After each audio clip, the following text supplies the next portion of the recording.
Hello, everyone, and welcome back to the Elite Racing Network, where tonight we have a full distance race at Watkins Glen. We got the Chad Frankenfield special going on tonight. Should be a fun race. Hopefully, we get some yellows to break this thing up and get some exciting restarts at some point. This is the Finger Lakes 200 at Watkins Glen. There you see here. It's cloudy out here right now, too, so these guys should have plenty of grip. Pretty overcast sky. Got a solid little win there. Joining me in the booth tonight, same as last week, James Watson and Dave is over here with us as well. Guys, what do you think we're going to see out here tonight? And do you think outside the stage caution we'll have any other cautions? Well, I think we're probably going to see another. You say the Chad Frankenfield special.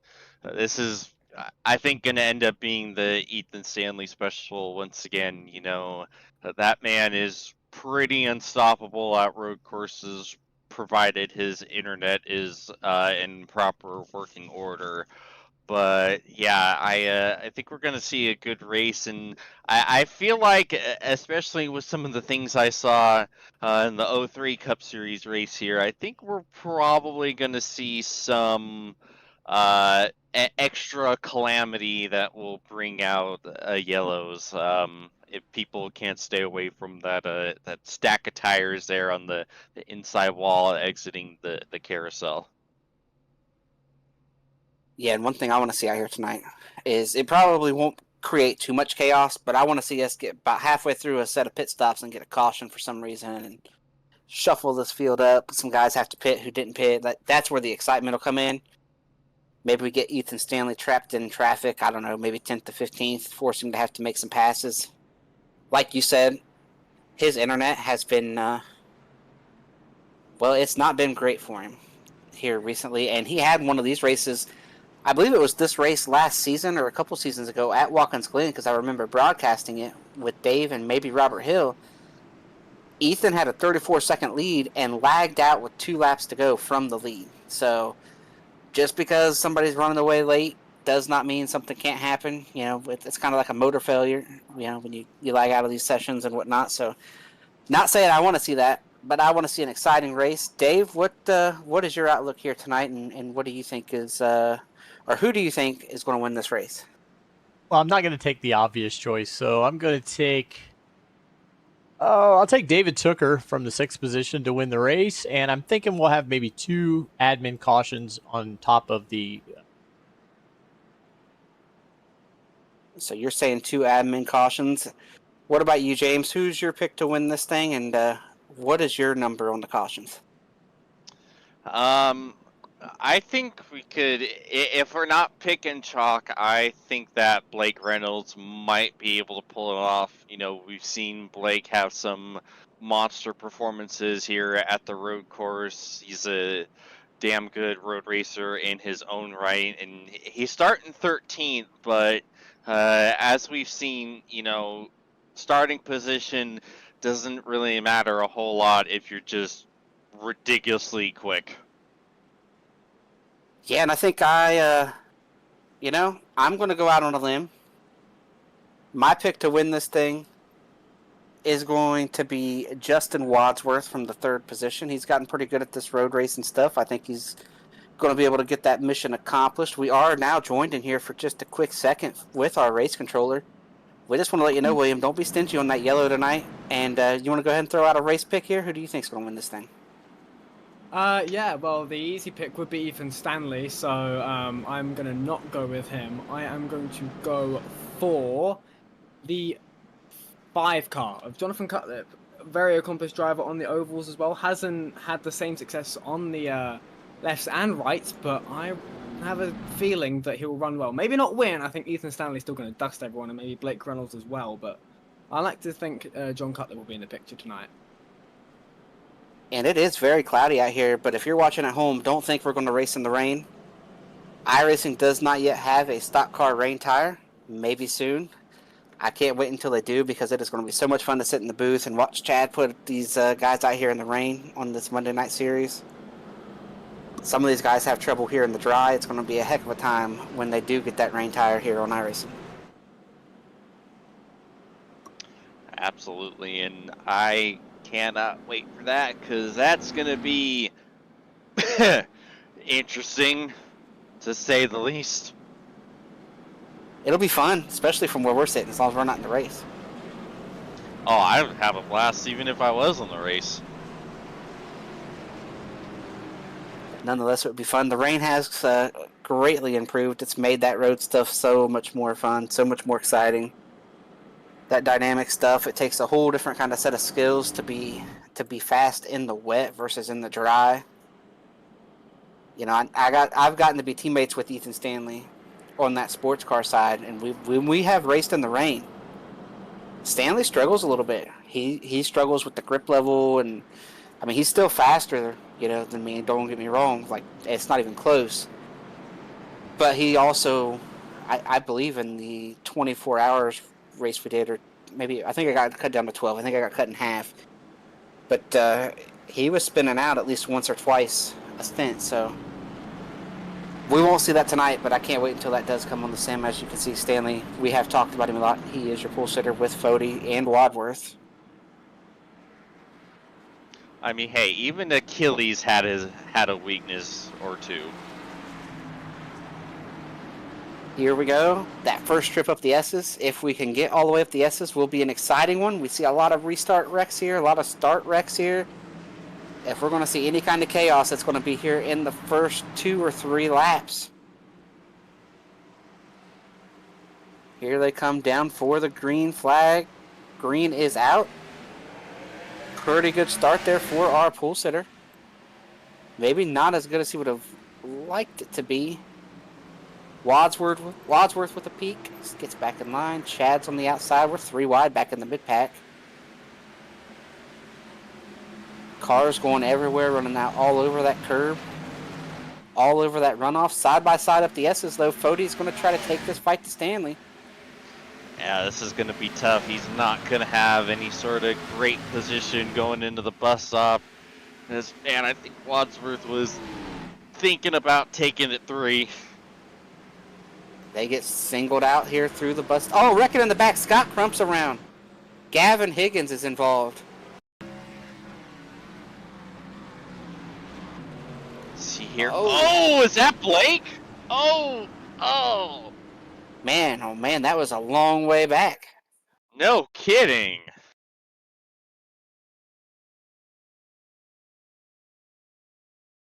Yeah, that's quite the aggressive move there on the first lap of the race. Yeah, you might want to get the air raid sirens going on that dive bomb. Good gracious, I imagine Crump is none too pleased with that maneuver. Yeah, and we saw the 20 machine also get a big piece of that as well. Pretty substantial damage on both those cars where they hit each other. Very unfortunate, though. That Scott Crump, we've seen it really through last season, through this season. He just is never quite able to get those breaks. He can't. It's been a struggle here for him of late. And it looks like it's going to continue tonight. Now, he's not out of it. We could get a timely caution. We know there's a stage caution coming.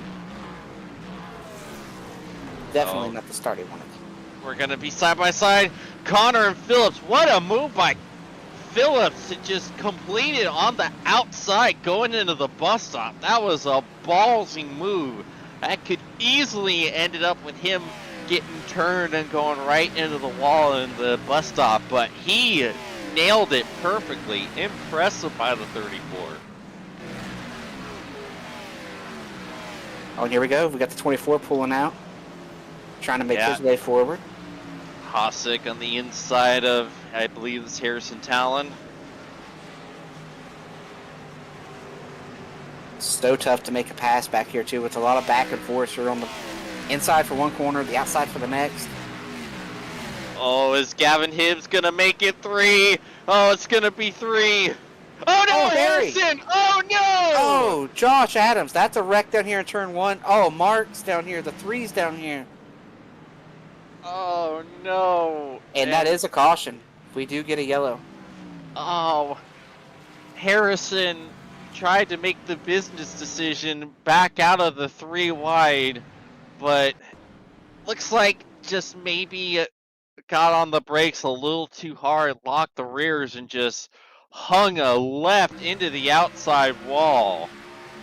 I'll tell you what that looks like to me. That looks like his teammates have had pretty good speed. We're talking about David Tooker, Jonathan Cutlip, those guys up there. Probably helped him with some brake settings. That's got a lot of rear brake. And when he went to that brake pedal right there, maybe not enough testing and tuning there in practice and locked those rears up, like you said. Couple turns to a brake to the front there probably avoids that accident. Carpenter got by. Dewar got by. Crump's going to get by. Here comes Mark trying to get close enough for a picture. And when he hits Mark, I believe, is that when the engine blows up?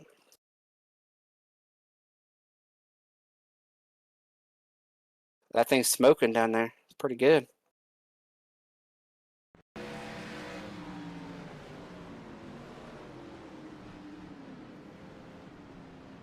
Look at that. That's a great move right there. There you see Josh Adams, who was involved. Josh said I believe he's pretty tore up. Yeah, I don't think his car has a hood after that. It's definitely not steering straight.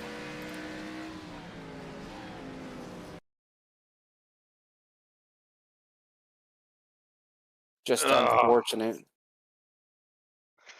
Yeah, it hits the spinning talon and it just sends him just spinning into the grass and And then it's broke right here, so he's just trying to limp it around. Josh is the guy we typically see as pulling off early in these road races or having some kind of looking for a reason not to run. But as you can see tonight, just the second time into turn one, first time at full speed. And I mean, look at the steering on this thing. Or the lack of steering. Not a whole lot of steering going on right there. I would go straight. nah, it's driving good. There you go. He knew. He's like, I'm not even going to try to go through that bus stop.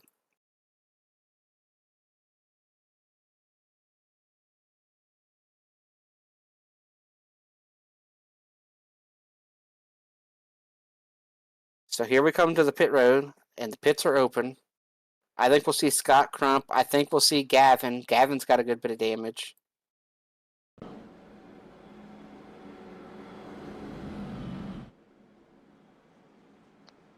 No Gavin pit stop. There's our first non-stage caution. So it looks like a late Norgard in about 15th was the first car down pit road, and he's got rear damage. So handful of cars here pitting.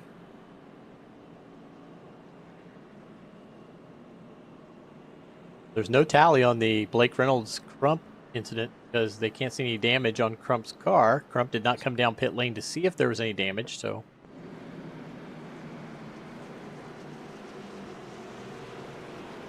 I was just about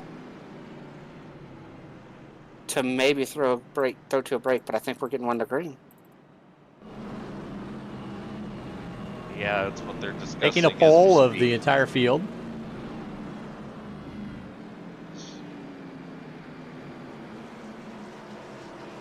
And there was a veto. So we will throw it to a commercial break. We'll get the sponsors paid right out of the gate here and see if we can't go green from here. So stick with us on the other side of the break. We will be back green from Watkins Glen. 3 years of sellout crowds, 3 years of edge-of-your-seat action, 3 years of jaw-dropping finishes. Worldwide Technology Raceway has rocked the world of NASCAR, and now NASCAR is giving us another reason to celebrate. The 2025 NASCAR Cup Series Championship playoffs are coming. Sunday, September 7th, 2025. Just when you thought the racing couldn't get any more intense, now every single lap matters. One wrong move could be the difference between elimination and being crowned the king. The Enjoy Illinois 300, the Confluence Music Festival, the NASCAR Cup Series playoffs, and for the first time in 15 years, the NASCAR Xfinity Series on Saturday, September 6th. Don't be on the outside looking in. See history being made in your own backyard. Go to www.raceway.com for the hottest ticket of the year. Since 2010, race fans have had one burning question. When will the Xfinity Series return to Worldwide Technology Raceway? You asked, NASCAR delivered. On Saturday, September 6, 2025, the magic is back. The track that launched the legendary careers of Harvick, Busch, Keselowski, Edwards, and Earnhardt Jr. is now ready to write that next chapter. We're going to introduce you to a new crop of future champions and Hall of Famers. And in the process, we'll create more of the greatest moments in racing history. NASCAR Weekend 2025, the NASCAR Cup Series Championship Playoffs, the Confluence Music Festival, and now 250 miles of the NASCAR Xfinity Series. 2 incredible races, 1 challenging track, a 3-day party of epic proportions. Go to www.raceway.com and lock in your weekend racing and camping packages for as little as $20 down. Racing isn't easy, but experiencing it is. iRacing puts you in the driver's seat with the industry's leading sim racing game. Drive on laser scan replicas of the greatest racing circuits from around the world. Go head-to-head against other drivers chosen by skill-based matchmaking to ensure competitive racing at every level. Compete across all your favorite series. In officially licensed cars, engineered to deliver the most accurate driving experience possible.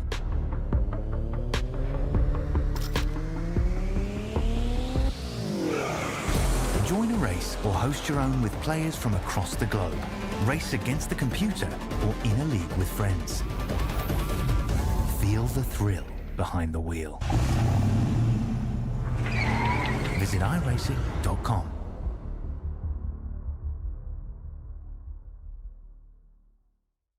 Welcome back to Watkins Glen, where the cars around turn 10 head for turn 11. The pace car lights are off. James, we're ready to do it again. Yes, sir. Let's see. We got about a lap, a full lap, they reckon, going into one. Can we get more than a lap?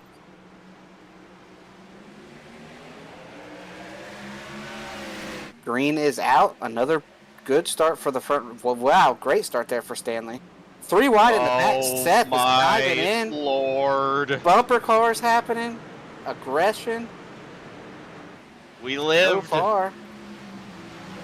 Yeah, that's what I was about to say, James, was so far so good. They somehow made it work there. That was a big aggressive move out of Seth. No kidding. He pulled that off. That is ballsy and difficult. And Ethan said, nobody's racing me down here this time. He is gone. Oh, contact in the back, the 7 car.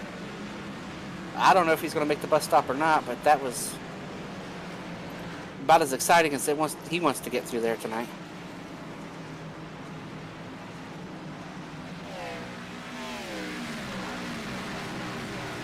All that runoff these guys are using. I remember a time when all that used to be grass and you couldn't run out there. Yeah.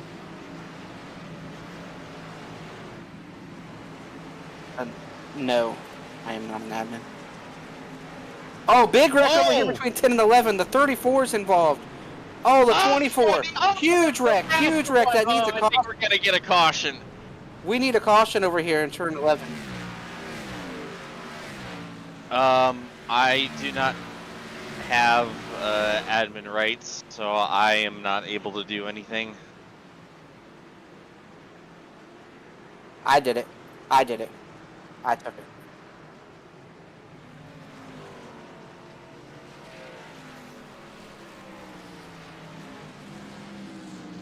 Phew.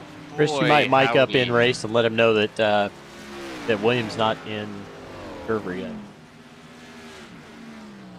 Now we'll get some.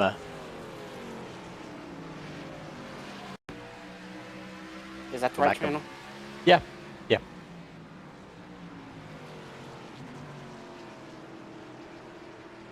James, you can talk us through this through the crash here Yeah, so and get to we it. kind of. Let's see. There's Phillips loses it. Too much rear brake under braking. His car's Oh, toast. Hulsack. He's got nowhere to go. Hosick plows into him. Dewar plows in. Nothing for either of those two can do. Just nowhere to go. It looks like Phillips was trying to stay off of the car ahead of him. Locks the rears, goes around, similar to what we saw from Harrison Talon. And just right there, it was that blue car that also plowed into the dead 34. Yeah, JP Phillips' car is gone. He lit out the magic smoke.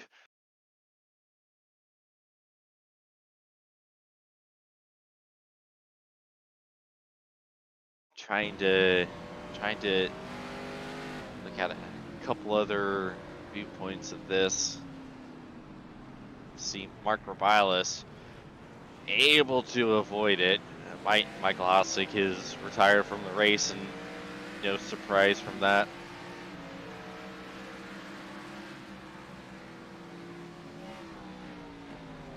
JP is taking full credit for that. Whew, yeah, that was a big one, and that's the tough thing about when you have incidents in the second half of the track, is that there's just nowhere to go.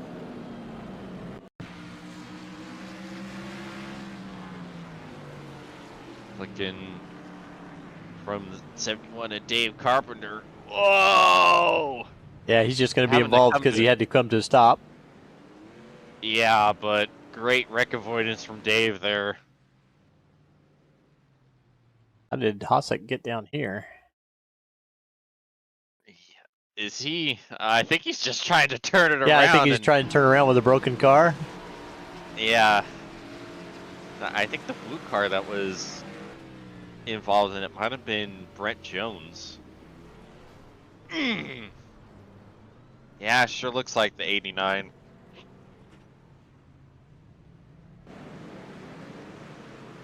And that is a biggin.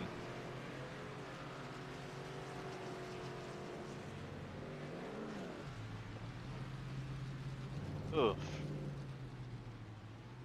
Well, it gives a good opportunity for those that had damage earlier to get it repaired. Wonder if Adams has any left to get repaired from the first caution incident. Yeah, he spent 4 minutes in the pits so far, so he should have got a good deal repaired. Got about 9 people on pit lane right now.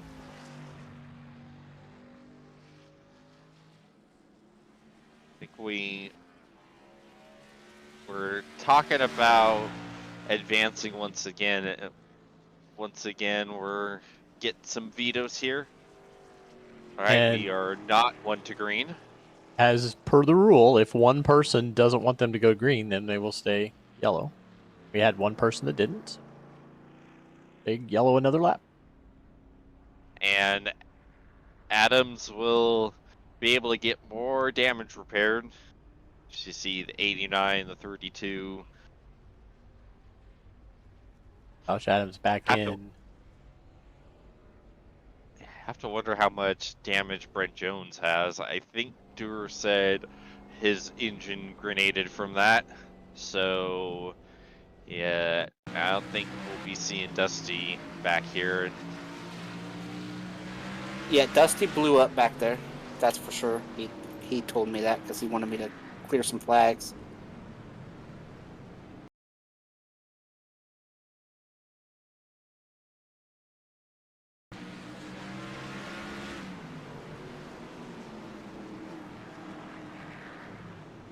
Let's see. Oh, wow. What an avoidance from Jaden Racimus. I don't know if he got any damage, But if he did, he would have just barely gotten some. That was incredible to avoid. How did he do it? I thought for sure, like, you watch where he's at, you're expecting him to get clobbered.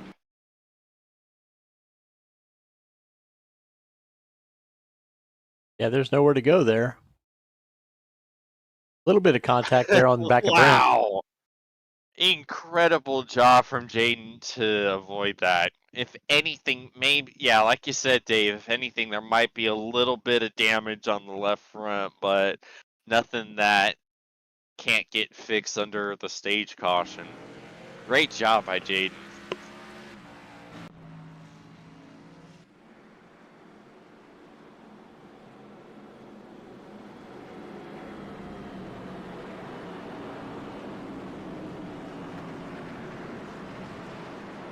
We are now rejoined by William White, so he is back. So we will see if he can keep his duties for the rest of this race.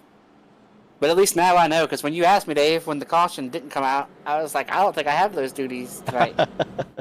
And I didn't think I still had those privileges, but Perfect thankfully, example of why I always tell Chad to put multiple admins in the lobby.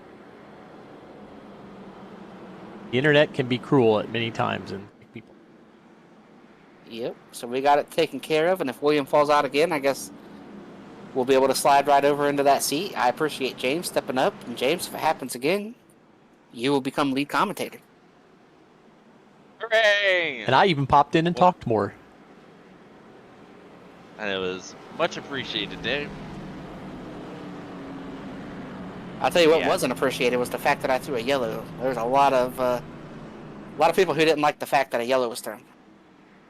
Yeah, but considering the fact that it was nearly a track blocker, honestly, Yeah, that would be a yellow in every real world situation. Absolutely, because yeah, there was a car stopped. But here we go. One of these times they're going to be able to beat Ethan Stanley on the start. We'll see about that. Not this time. Unless Tyler really throws it down in there and makes it stick. Look at this, fanning out again. 3 wide, Oh my 4 wide. God, we're 4 5 wide. We're almost 5 wide. Oh, good gracious.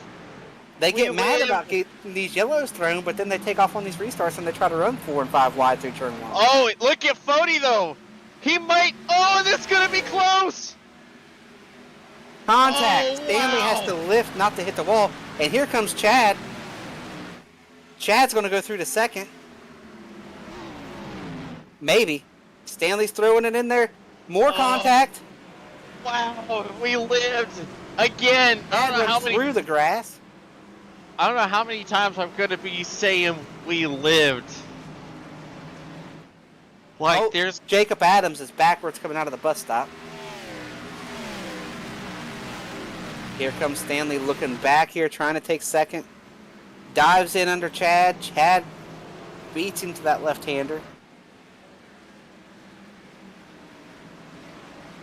Oh man, you have to imagine Ethan Stanley is none too pleased with that. He, I don't want to say he got bodied by Tyler Fody, but oh wow, Gavin Hibbs is was big mad about something, and he made that clear. So not sure who he was upset at, but we might want to keep an eye on the 95 as this race goes on.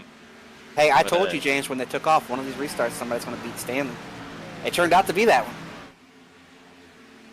Had to get a little physical to do it, but hey. Yeah, I thought for sure, because, you know, the leader has such an unbelievable advantage off of the initial jump that I just didn't think anyone would be able to stick with him. But somehow Fody was able to run him back down after turn 1 and gave him a little bit of a hip check.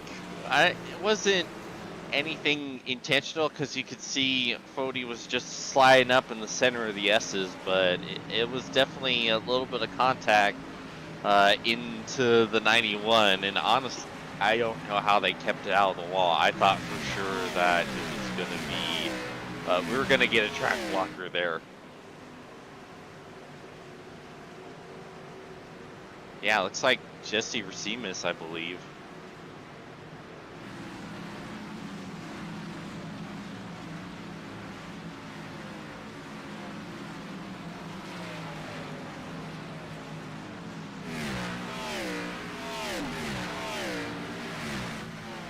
And as you see here, Matthew Weeks climbing the hill, looking at all those cars. Look at this. 2 wide. I thought we were looking at 3 wide there. These are all guys who've already had a bad night. We've seen the 7 getting a bunch of damage. We've seen a lot of these other guys be involved in accidents.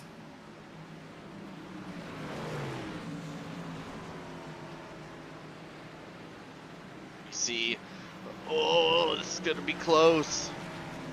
Good battle between the 7 and the 89. Good to see Brent back on track after the getting the damage from the caution.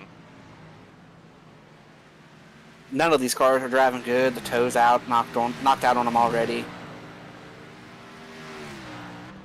Been up, tore up. It's already been a bad night, and they still got most of the race to go.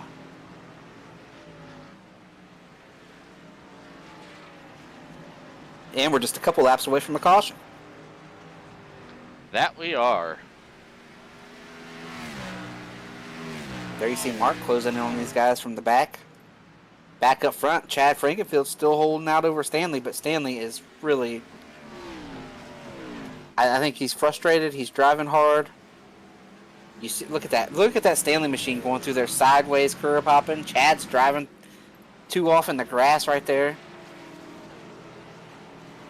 Yeah, I guess if you can do that the whole race, more power to you. But I feel like doing that every lap, one lap you're going to get too much, and it might just spin you right around. Yeah, especially with how hard he's taking the curves, because like you can see Stanley's just absolutely almost bicycling through the curves. He's taken so much, so could, like you said, just as easily upset that car and send you from being P3 to P33. Yeah, and you don't want that. Taking a look here, those front 3 kind of separated themselves.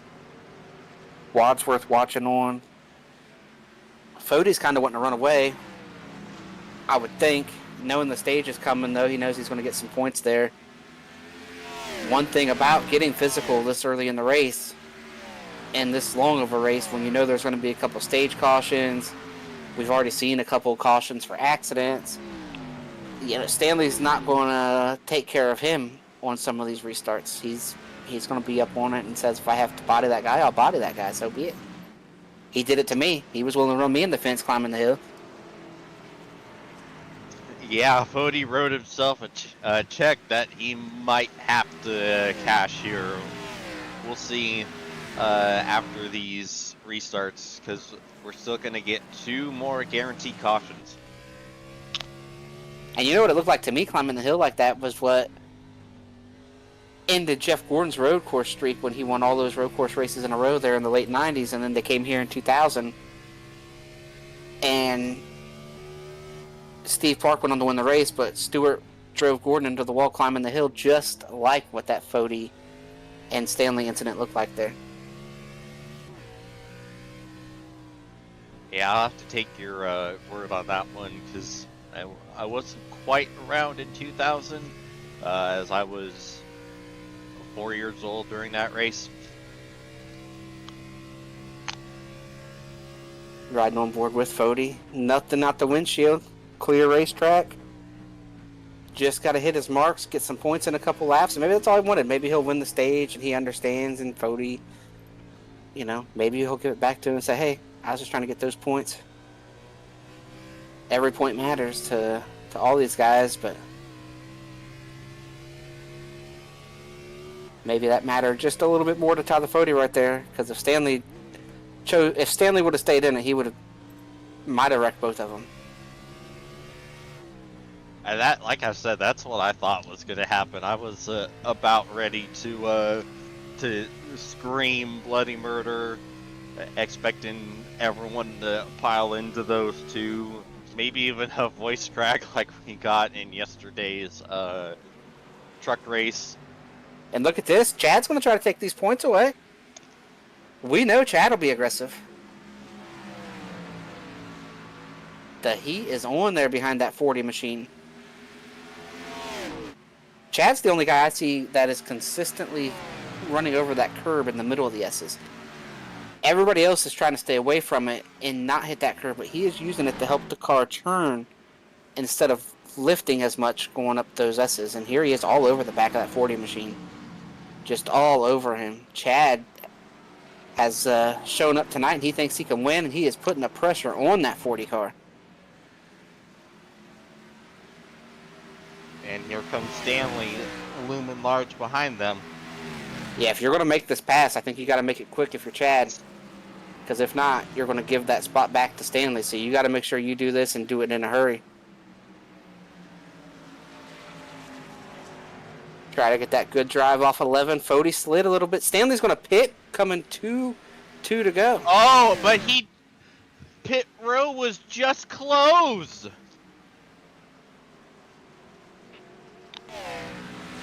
That will have to be looked at. Make sure that the leader was not past the line, but I don't think he was.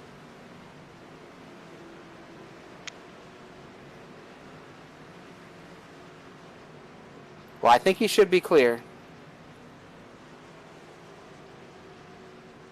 Okay, I think so Stanley pitted Stanley pitted right there coming to 2 to go how you're supposed to, and William closed the pit road just a little bit quick.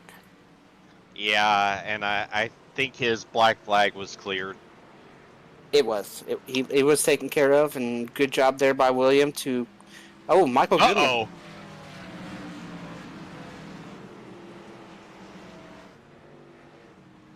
Goody's just waving at all his fans over there. Throwing out some free Mrs. Goody's goodies over there in turn 1.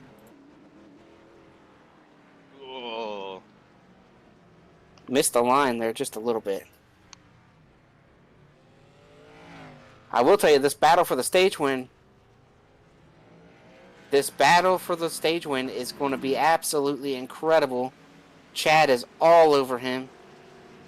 Typically, we do throw these yellows early for the stage caution to make sure the pace car gets out. But not typically is it a battle for the stage win like this. I mean, you just see how much better Chad is climbing this hill. See how he just rotates that car on that curb? And that's actually better climbing the hill because you're not lifting and getting a push in the car. You're hitting that curb and it's turning the car sideways for you. You think you I mean, you see reminded Chad race control to not throw it early this time? Chad just so much better through there. Yeah, he did. I heard him do it. All over the back bumper. Oh, a little bit of a bump. But it hurt Chad worse. It didn't upset the Fody machine at all. It's going to take a big couple corners here for Chad to close back in and try to make a pass. Man, he really made up some time there. Here we go. Is he going to do the full send? He is. Oh, he backed out. He got scared. Chad could have sent that down in there. Fody's going to win the stage over Chad. Wadsworth, Cutlip, Tooker. Those guys will... Wow. Chad had a great turn 10 down there that I did not think he was going to be able to get back close to him. And wow. What a battle for that stage, guys. What a battle. What we have to remember as well is Stanley has flipped the stage to try to get that track position back. And he should restart as the leader here at the start of this next stage. Yeah, he won't have to worry about giving it back to Bodie this time around, at least. But what we will do right now, since these guys have to go around to catch the pace car, since we had to wait for the line to throw, we are going to take another commercial break, pay some bills, and then we will be back and bring you all of Stage 2 here from Watkins Glen. Now let's hear about Blue Egg Marketing. Rev up your business with Blue Egg, your marketing pick group. Turbocharge your lead generation with experienced drivers that can navigate the competitive track to connecting with your customers. With Blue Egg, you're always in the pole position, leading your brand toward victory lane. Don't spin your wheels, accelerate success with Blue Egg, fueling small businesses to win big. 3 years of sellout crowds, 3 years of edge-of-your-seat action, 3 years of jaw-dropping finishes. Worldwide Technology Raceway has rocked the world of NASCAR, and now NASCAR is giving us another reason to celebrate. The 2025 NASCAR Cup Series Championship Playoffs are coming Sunday, September 7th, 2025. Just when you thought the racing couldn't get any more intense, now every single lap matters. One wrong move could be the difference between elimination and being crowned the king. The Enjoy Illinois 300, the Confluence Music Festival, the NASCAR Cup Series Playoffs, and for the first time in 15 years, the NASCAR Xfinity Series on Saturday, September 6th. Don't be on the outside looking in. See history being made in your own backyard. Go to www.raceway.com for the hottest ticket of the year. Racing isn't easy, but experiencing it is. iRacing puts you in the driver's seat with the industry's leading sim racing game. Drive on laser scan replicas of the greatest racing circuits from around the world. Go head-to-head against other drivers chosen by skill-based matchmaking to ensure competitive racing at every level. Compete across all your favorite series. In officially licensed cars, engineered to deliver the most accurate driving experience possible.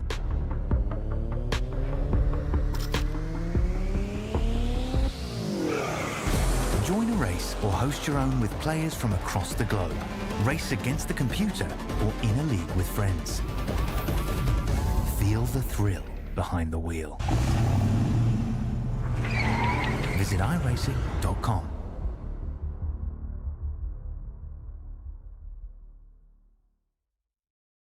Since 2010, race fans have had one burning question. When will the Xfinity Series return to Worldwide Technology Raceway? You asked, NASCAR delivered. On Saturday, September 6, 2025, the magic is back. The track that launched the legendary careers of Harvick, Busch, Keselowski, Edwards, and Earnhardt Jr. is now ready to write that next chapter. We're going to introduce you to a new crop of future champions and Hall of Famers. And in the process, we'll create more of the greatest moments in racing history. NASCAR Weekend 2025, the NASCAR Cup Series Championship Playoffs, the Confluence Music Festival, and now 250 miles of the NASCAR Xfinity Series. 2 incredible races, 1 challenging track, a 3-day party of epic proportions. Go to www.raceway.com and lock in your weekend racing and camping packages for as little as $20 down. Now let's hear about Blue Egg Marketing. Rev up your business with Blue Egg, your marketing pick. Turbocharge your lead generation with experienced drivers that can navigate the competitive track to connecting with your customers. With Blue Egg, you're always in the pole position, leading your brand toward victory lane.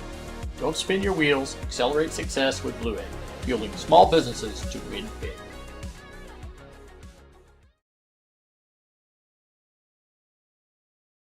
Since 2010, race fans have had one burning question. When will the Xfinity Series return to Worldwide Technology Raceway? You asked, NASCAR delivered. On Saturday, September 6, 2025, the magic is back. The track that launched the legendary careers of Harvick, Busch, Keselowski, Edwards, and Earnhardt Jr. is now ready to write that next chapter. We're going to introduce you to a new crop of future champions and Hall of Famers. And in the process, we'll create more of the greatest moments in racing history. NASCAR Weekend 2025, the NASCAR Cup Series Championship Playoffs, the Confluence Music Festival, and now 250 miles of the NASCAR Xfinity Series. 2 incredible races, 1 challenging track, a 3-day party of epic proportions. Go to www.raceway.com and lock in your weekend racing and camping packages for as little as $20 down.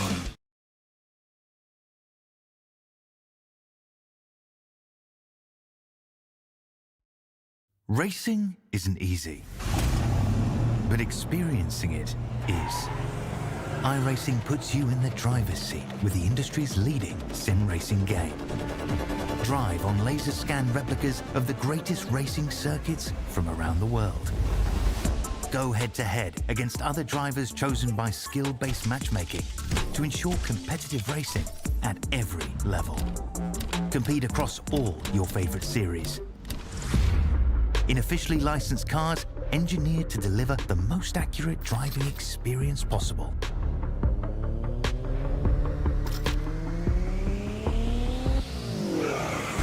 Join a race or host your own with players from across the globe. Race against the computer or in a league with friends. Feel the thrill behind the wheel. Visit iRacing.com.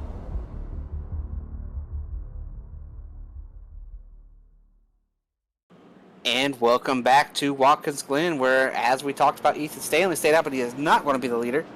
Scott Crump chose to stay out as well, so he will be the leader. Gavin, Kale, Seth, also, I believe, pitted before the stage. They all stayed out to make the top 5 guys on a couple different strategies there. We saw Ethan pit with coming to 2 to go. Gavin, Kale, and Seth, I'm guessing, coming to 3 to go. And Crump pitted under the last caution, and so he has just stayed out completely here, as they only need to run, I believe, 20 laps, so he should be able to get to the end of the stage. We'll see how that works out with tire wear and tire fall off. This isn't like real life where there's not so much tire fall off on the road course. These guys do burn these tires up here in this car at this racetrack, so we will see how these guys can do with track position. And we'll get to see how Tyler Fody, Chad Frankenfield, Wadsworth, and those guys all do here, having to restart outside the top 5. They come down the front stretch. Green flag is out. Pretty good start for Crump. Oh, here we go. Chad with the big move. Chad wide. Oh, we got some smoke back there. 3 wide. Lots of 3 wide through that first turn. One guy that it did not work for is Tyler Fody, who is now stuck behind the 7, hacking up, climbing the hill. Oh man, look at all the ground he's lost. His 77 and wrecking the 60. Oh no! Matthew Weeks. Oh no, the big a one! Big wreck. This is it. Oh no! Weeks is over on his head. Oh my goodness. That track is blocked.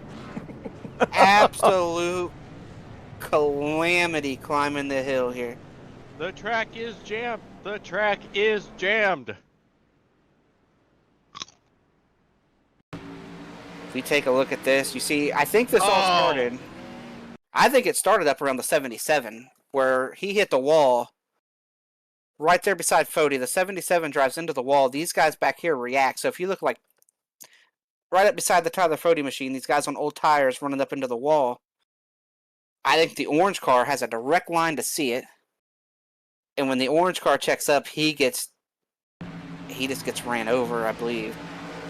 Here's what we were talking about with Fody as it happened, how he was backing up. The 77 gets up there, right up there into the wall on his old tires, and now behind them, they start running over each other because some guys seen what was happening there with the stack up, and a lot of guys didn't. And this is the narrowest part of this racetrack, and there you see it.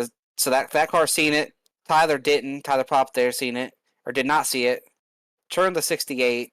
Weeks tries to miss it, gets over, turns across the 9, and now at this point the track is blocked. If you missed the first car, there's 2 more. You see Joe missed the first car. Everybody does a great job actually here missing the first car. But then there's 2 cars up there that turns into 3 cars, that turns into 4 cars. By the time Goody gets here, the track is completely blocked. Oh, into carp.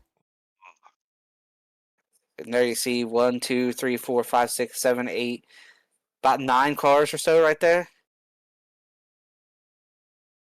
I mean, look at these guys just sitting here. Weeks still getting hit. There's Mark down there taking some pictures. It's like Jane Racimus was involved as well. He had the great avoidance for the last caution for incident. Not quite this time, unfortunately. Great job by Mark right here to get stopped. Oh, maybe not. Sorry, I was too quick there to say he did a great job. He ended up in the wreck as well. Yeah, and he's the might be the reason why Jaden didn't have as good of an avoidance this time around.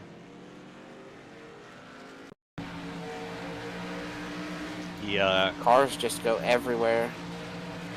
Yeah, see, he checks Yeah. up. They all see it. At 13, the 13 turns him. The 13's away clean. 13's like, hey, what happened? I thought it was good.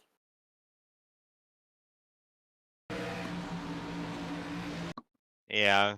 Fortunately, Tyler just popped him right here. Ah ha ha. And it's Thank not you. I'll Tyler's be here fault. all week. And it's not Tyler's fault either that he can't No. see. Like, there comes a point where the guy that's right behind can see, the guy that's behind him maybe can see a little bit. The 68 was offset, so the third car back, he sees what's happening to get checked up.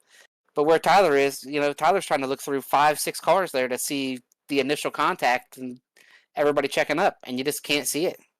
Yeah, and human reaction time has limitations. Sometimes there just isn't. You just can't react to everything. Sometimes it's physically impossible to be able to react to a wreck like this. As Matthew Weeks going for a wild ride. And Weeks really couldn't see anything until that guy gets turned. Weeks doesn't see the contact that happened 7 cars ahead, and then he's just spinning like a top. The field's coming full throttle, and you might say, why are they coming full throttle? The caution came out. Well, it still takes a minute for William to throw the yellow, so like the yellow isn't thrown right away like it would be on an oval. So these guys coming up the hill, they're not seeing the wreck until they start coming out of the S's. Because it's so back and forth, it's so tight there, that you really can't see in front of you very good anyway, climbing a hill. And so they're getting there trying to carry a lot of speed to make a pass down to the bus stop. So that yellow comes out a little bit later than it would on an oval, so it's not like they came in there full throttle with a yellow flag displaying.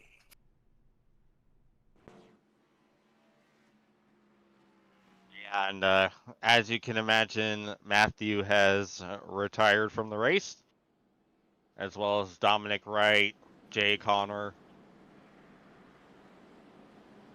Well, I think we've went way past the 2 cautions that somebody said we were going to have. Well, we're gonna get to 5. We're gonna be 1 past at least 5. And now the pits are open, and lots of guys are fixing damage. And for the first time that I can remember, this has kind of became a race of survival more so than anything. Typically these races, if you finish top 30, you ran a pretty clean race, and that's just the best you can do. But tonight, it's just surviving. It's going to get you a top 25 right now, as it appears. Heck, at this rate, surviving might get you a top 15. According to my little ticker, there were 21 cars involved in it. They either stopped on track or made contact. 21 cars at Watkins Glen. That doesn't feel correct. But Well, I think what that's counting right is incorrect. It does count if they stopped. So if they came to a complete stop, that it counts them as a crash in my system. Which iRacing what would about also 1X's do and 0X's? Yeah, anything that would have taken away basically a lucky dog if they had it free. So any of that gets counted as a crash. They're involved. Tell you what, it's fun to go to a road course and see a bunch of yellows. Yeah. This is the kind of road course race I'd like to be in, because I could probably find my way to a top 15. Like you just said, James, surviving top 15. I'm not very good at these road courses, but a race like this, some of these heavy hitters like Matthew Weeks, we see him pretty good at road courses, and, he's done for the night. All our meatballs have been all gone. No, my pasta. The one guy who the last restart did not work for at all was Tyler Fody. He restarted 6th, and he fell back to 8th. He got passed by Wadsworth, and he did not pass anybody really on old tires. So now he's going to be in a worse spot taking off here. Cutlip did not get the break he needed. Yeah, to say he has his work cut out for him is an understatement. And I mean, for the first time that I can remember at Elite, like flipping the stage might have been the way to be safe. You know, Chad's back up here in the first 2 rows, but he's the only one. And that's because we know Chad is not afraid to be aggressive. As the restart, green flag comes back out. Big start there for Stanley once again. They head down here for turn number 1. Everybody trying to survive. Well, I say everybody trying to survive. Some guys are more aggressive than others. Yeah, but you see, no 3 wide. So it looks like everyone was trying to behave themselves a little more. Look at Chad going to the outside of Hibbs here. Now what happens? Oh. We head for this bus stop. Oh, and look at the massive humanity in the back coming out of the S's. Chad with a give. Chad's trying to change the narrative tonight. Chose to be smart through turn 10 and 11. Coming to the end of the stage. Chose to lift going into the bus stop. Oh, as I try to give him some flowers, he nearly runs right through Hibbs in the carousel. Said sorry. Hey, he backed off and apologized for it. Chad's like, wait a minute, I still want to be the most aggressive guy in the series. Don't give me those flowers just yet. Personal growth. They come out of turn 11. Everybody quickly getting towards the single file side of things. Here we go. The battle's on for second with Hibbs looking here to make a pass. Cannot quite get it done. Let me propose this question to you, James. And you too, Dave, if you want to chime in, but you don't have to. With everything we've seen take place here, and what we've seen happen at the end of stage 1, and Chad's way out wide, nearly wrecking here out of the S's. Do you think we see more guys split right here and choose to short pit the stage? Or do you think it'll just be 1 or 2 guys once again? Because it does not look like Fody can move forward too great. Wadsworth's not moving forward. Chad's stuck here in 4th place. So do you think we will see more guys choose to short pit? Honestly, that's hard to say, because even though we've seen a fair amount of calamity tonight, you know, it's hard to really bank on it continuing on a road course, especially since we've already started to thin the pack out pretty significantly. So I don't know if that's something I would necessarily bank on, but I do agree that we might see a few more guys kind of try that strategy, especially with how it's kind of worked out for Crump so far.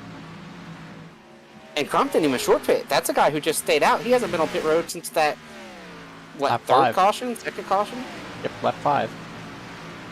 So, I'll tell you this. I don't want to stay on the racetrack if I'm Chad Frankenfield or some of these guys, or let's say Tyler Fody. If I'm Tyler Fody and 7 to 10 guys pit and I stay out to win the stage, I don't know if I like my chances to have a shot to win the race at that point. Yeah, you know, at this point you might just have to go, damn, the stage point's full speed ahead.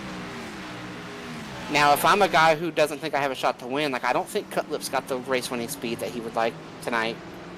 I think I look at a guy like Blake or David Tooker, like maybe if I'm one of those guys and everybody in front of me chooses to pit before the end of the stage because of what we've seen transpire, maybe I stay out and win the stage and try to get it. As you heard Dave say, there we go. Chad's trying to make this pass on the outside. Chad and Scott, they're the 2 best friends that anybody could have.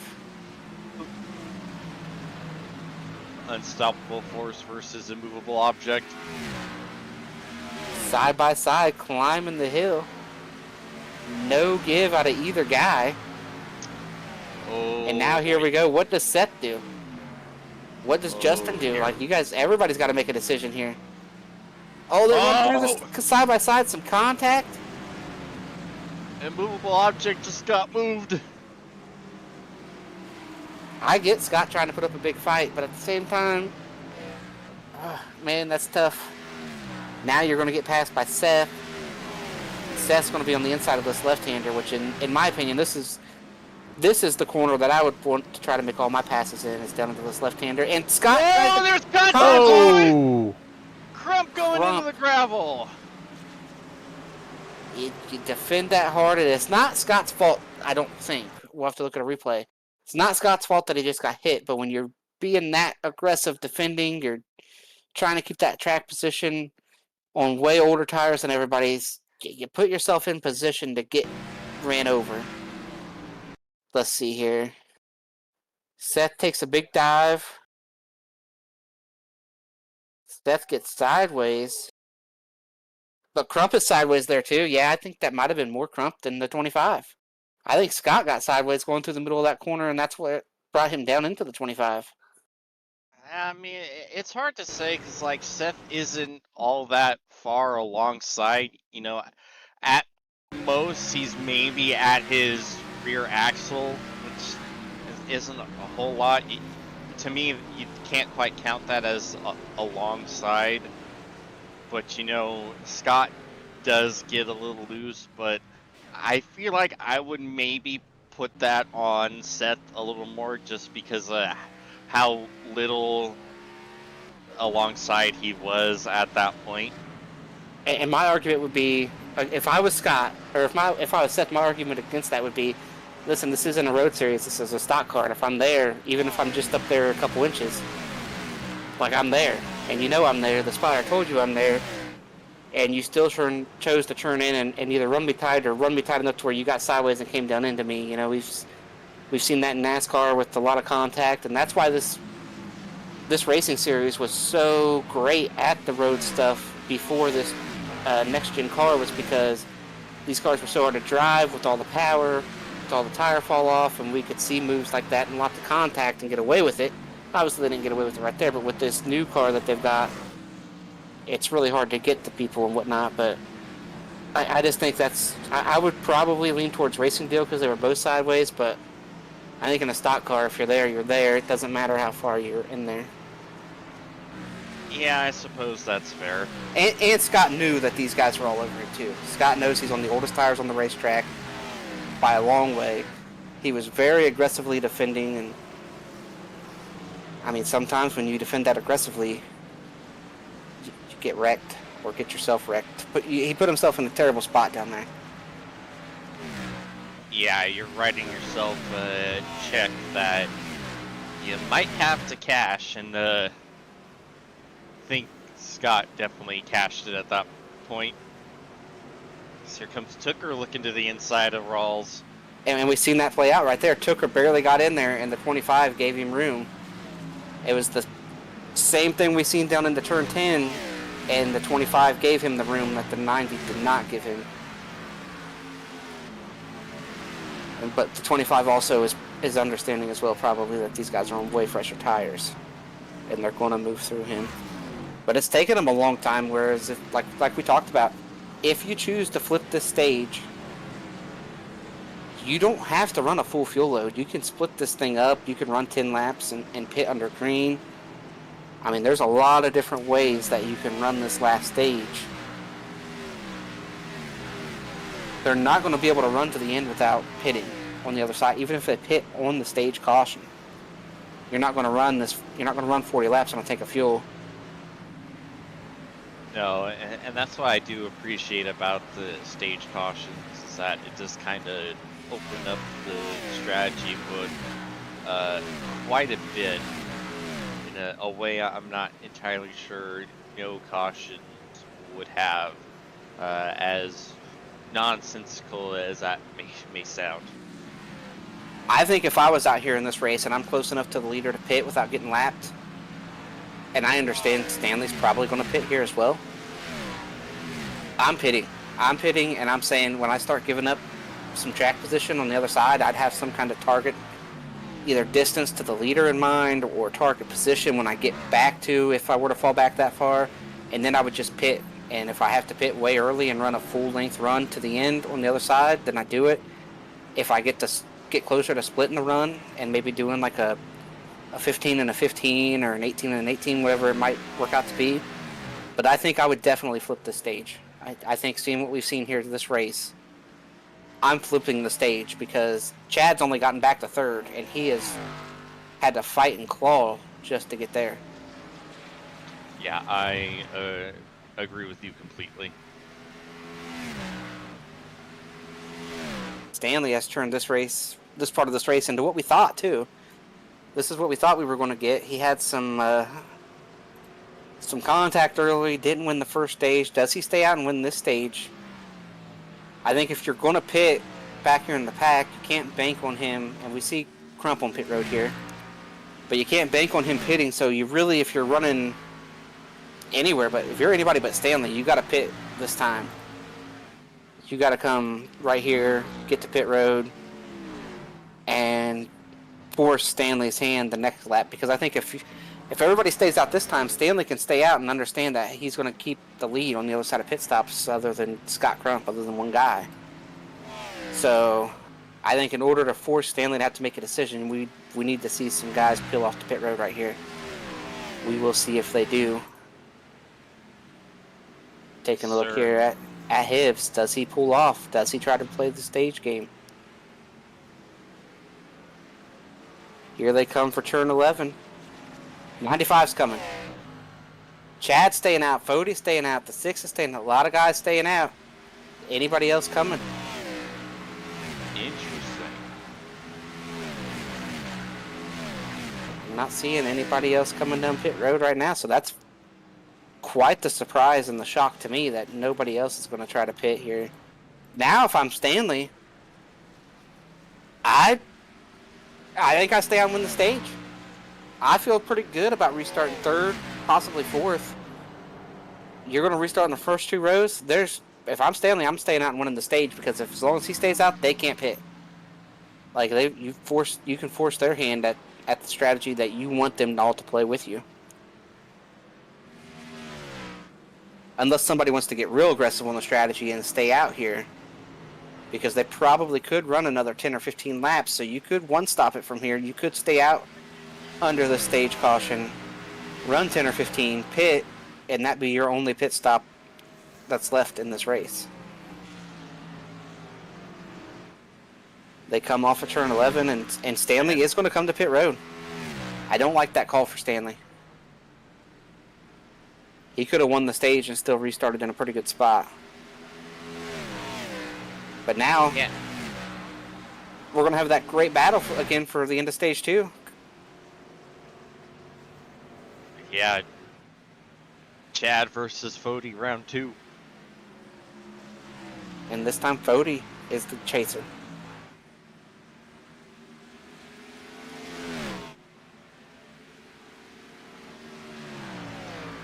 Then, someone that I'm keeping my eye on is Blake Reynolds is finally kind of starting to make his way up. Is some massive battle coming out of the S's into the bus stop with Tooker and Cutlip. It's a whole gaggle of cars right there. Yeah, and what a stage for the 26. I believe he's one of the guys who flipped the stage. Maybe not. I'm not sure. I know the 25 did, and the 25's right in there, so he's held on pretty good. I think if I was all these guys, I'd be trying to get a group chat together and saying, hey, I know we all just stayed out and we're going to possibly pit under the stage break, but if we all stay out, we can force Ethan Stanley to restart in about 20th. Oh, Seb looking at the send. And it's going to mess up his exit there.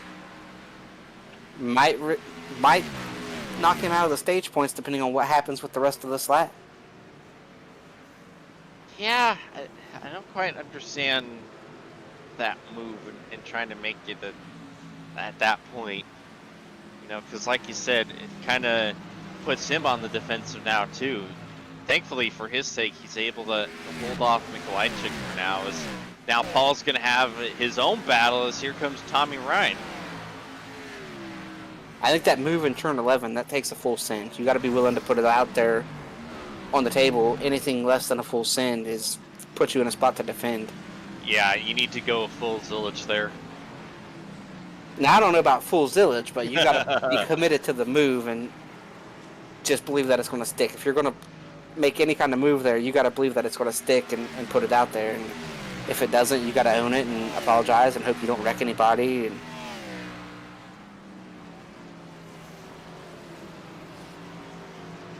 as they come to the end of the stage, it's going to be Chad Frankenfield over Tyler Fody, with Wadsworth possibly losing that spot to Blake Reynolds there.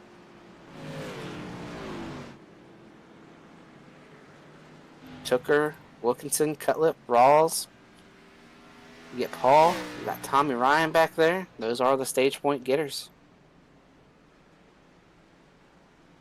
Just 26 guys here on the lead lap.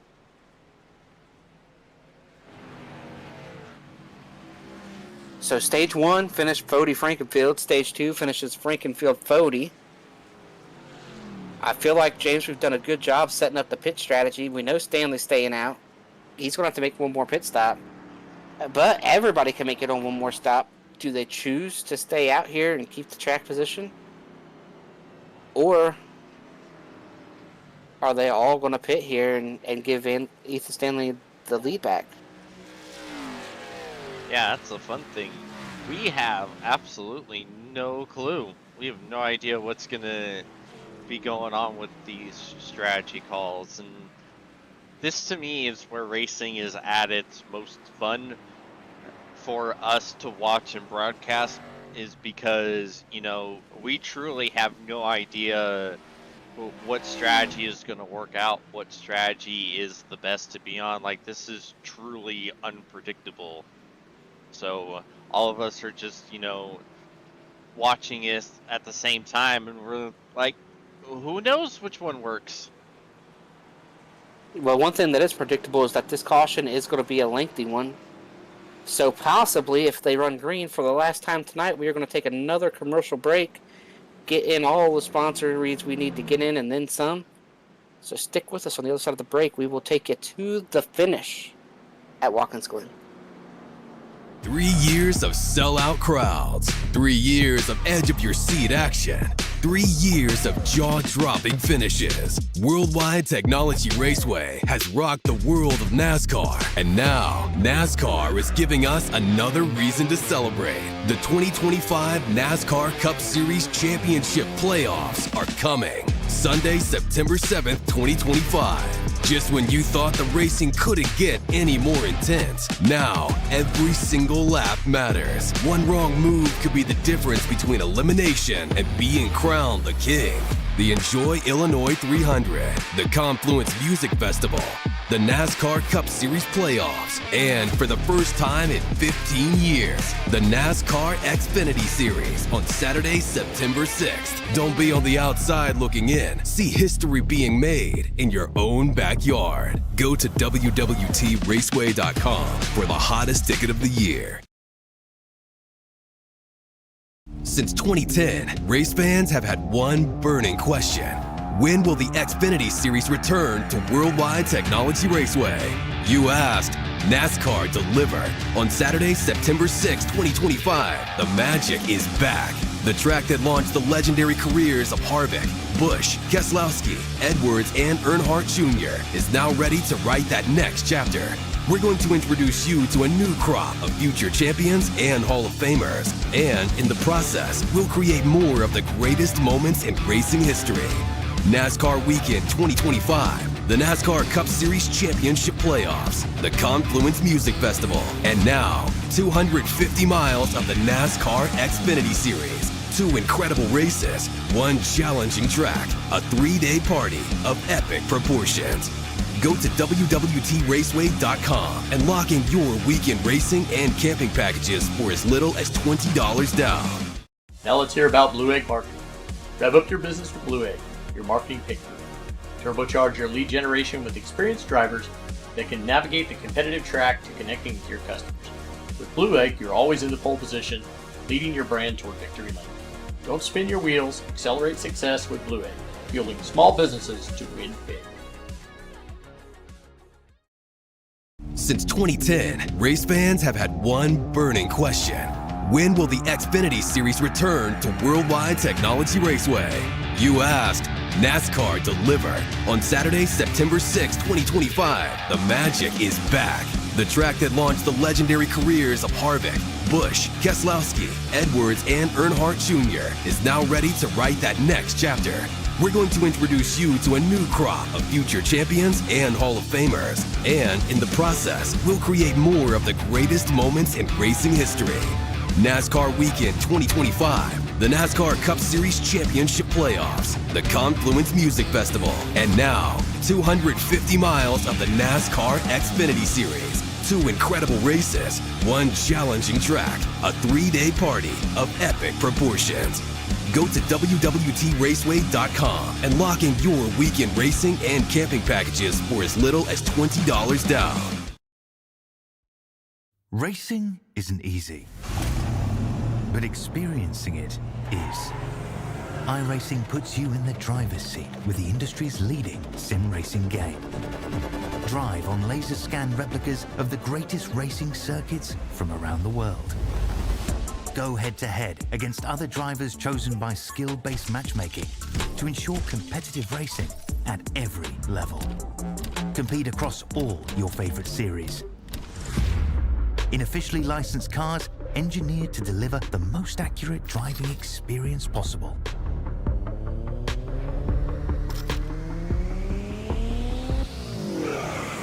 Join a race or host your own with players from across the globe. Race against the computer or in a league with friends. Feel the thrill behind the wheel. Visit iRacing.com.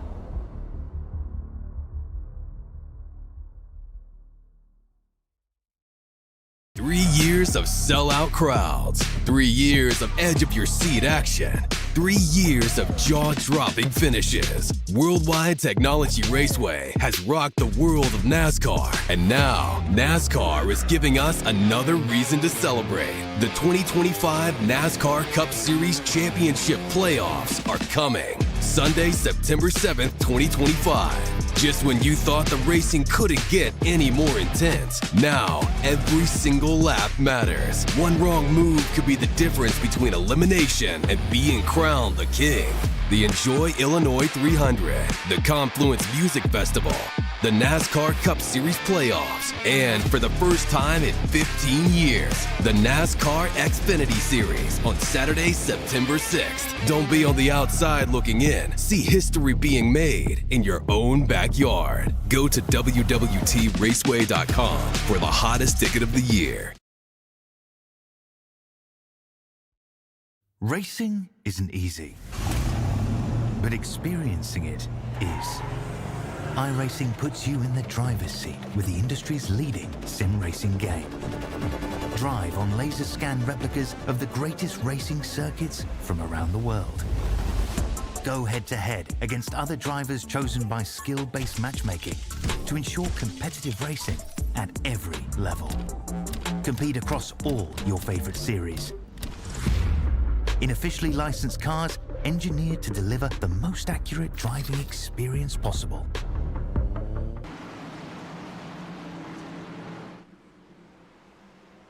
And welcome back here to Watkins Glen. You see the restart taking place. Everyone in front of Stanley pitted, just like we talked about. Here we go, 3 wide. Fody with the big move there on Chad. They're both underneath the 86. Side by side climbing the hill. A Leighton right in front of him. The 7 right in front of him. Oh no! Oh, you're guarding the wall! Fody with a big lift, but watching his chance to win this race dwindle to nothing here. Yeah, he's gonna be 3 wide into the bus stop. But Leighton shoots wide. And he's going to blend back. They're 4 wide where he blends back. Oh, Lord have mercy. They all survive. Somehow.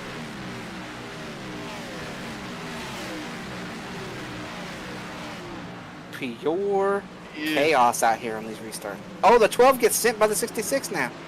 I don't think Leighton has hit a corner yet since this restart's happened. Did it? Leighton make everybody mad? Yeah, I don't know. Like, he's been getting bodied. Oh, wrecking here in the last corner. Sean, I think Mark is over there somewhere.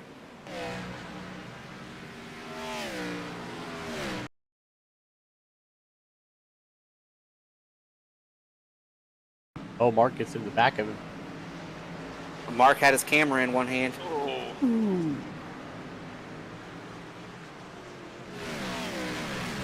Dave, Sean. Heck of a save, though.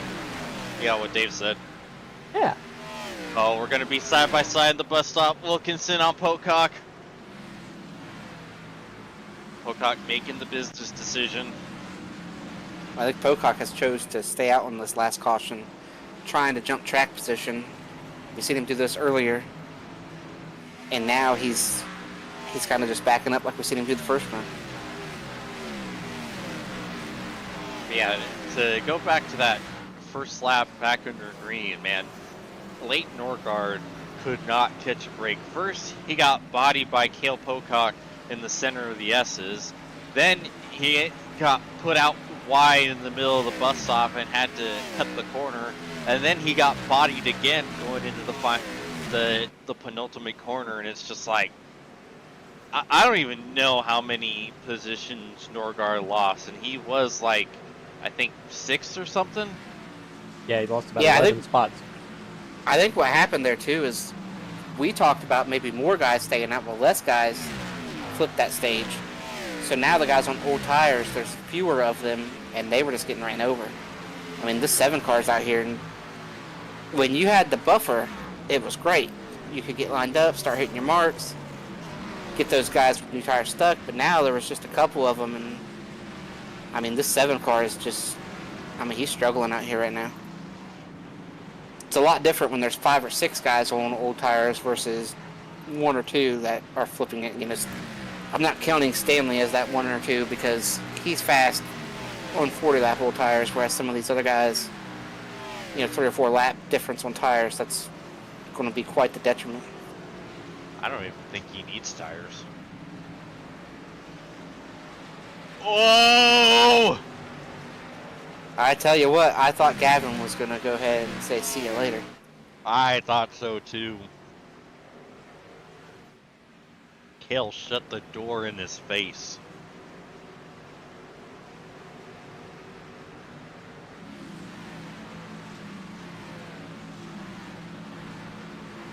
Well, I believe the 7 car is getting a tally for the restart incident. Yep, the So, contact with Norgard. and now the 7's lucky not to wreck. That is a place where if you run off when you're carrying that much throttle and you're already getting sideways to run off, that, well, he got away with one there. Especially if you're clipping the grass with just the rear.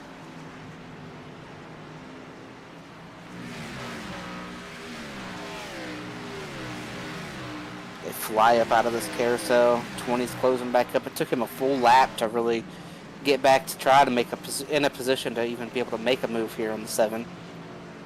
Now he's probably going to wait until... Nope, he's going to go right here and turn 11. With the send. Gonna be side by side. What does Tommy Ryan do?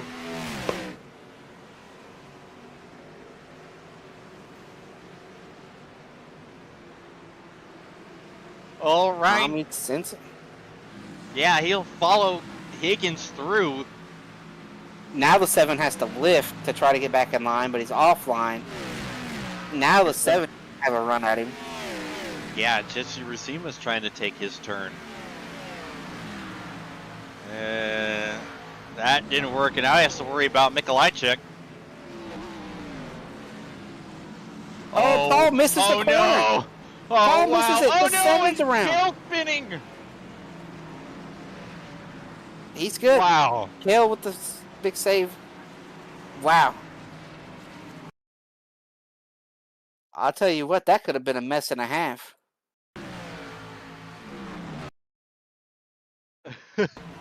So Man. Paul gets down there to make a pass, misses the spot where he needs to brake, realizes it, just hangs a right, lets off the brake to roll through, and then the 7, Cale's like, oh, I'm having to react to this. He's changed his steering input, so that gets him sideways. Jesse's looking on at all this. Thinking freebies. Yeah. Yeah, Jesse gained 2 spots and didn't have to do a single thing. Just avoid. Dodge.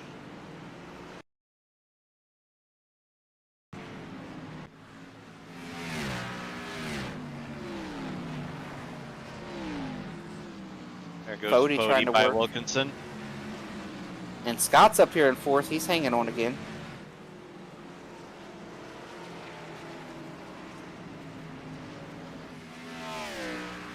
And the window is opening right here in this area where we could see guys pit and make it to the end. You probably want to get some insurance. I'd probably want to wait at least 2 to 4 more laps. But we are at that point where guys could try to maybe think that there's going to be a caution, or just get inside the window and make it from right here.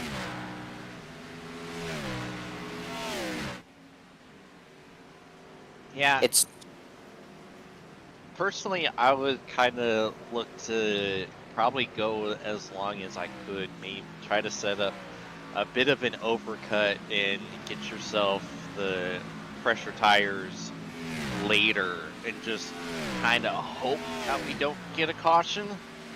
Knock on wood, it seems pretty spread out right now. Like, we're starting to kind of look at a more atypical road course race here. I think for me it depends. If I'm Scott and I start bleeding spots here, you've tried to just gain track position. So if Scott loses a couple spots here and Fody gets around him as well, I might go ahead and come to pit road. Because Scott, in my opinion, you're just trying to get a top 10. You're trying to salvage something out of a race that's been just, you wrecked in the first lap, you wrecked right at the start of stage 2. Like, you're trying to just salvage something. Yeah, if you've already stretched it, I agree that you don't really have the option to kind of stretch it anymore. But if your guys that pitted under that caution and you already have fresher tires than some of those around you, you have the ability to then stretch it further. So if I'm like Wadsworth or Reynolds, that's what I look to do. But if you're Crump, you're already playing your own strategy card, and the overcut just isn't in your deck right now. And one thing that might happen is Scott pits, and that starts dragging a couple other guys to pit road, trying to short pit, gain some spots, because that's what you're trying to do. Like David Tooker here, there's 3 or 4 cars that are just a few seconds in front of him. Well, at a second a lap, you could pass these guys and be 5 seconds ahead on the other side of the pit stop. Oh! Well, yeah. That Crump might lost be it. He sure did. That's going to be an interesting wrinkle. Oh, he accidentally downshifted in the carousel. Yep. It's So for a the miracle. Third time tonight. There's no cautions coming to save him now. He's not going to be able to play a strategy to get back now. He's lucky that he didn't grenade the engine on that money shift. And now, what a night it's been for Scott. And here comes Gavin with the big dive. There's only a few places on the racetrack that Scott has not seen backwards tonight. Damn. That's cold. Savage, as the kids say. Is it not true, though? Well, that's what made it so cold. Yeah. Not saying you're wrong, just saying damn. Yeah, it's been a night, and that one was the first one that you could say was all him. He was probably going to, honestly, with the way the strategy was playing out in the window to pit and everything, that fallen into place, he was probably going to get a top 7 or 8. And now that's out the window. That's gone. Yeah, you almost wonder if he'll be able to even hang on to a top 15. And that spin did not help the tires at all. Like, if I'm Scott, I'm probably getting to pit road. Yeah. You see someone coming in the back. Is that Brent Jones?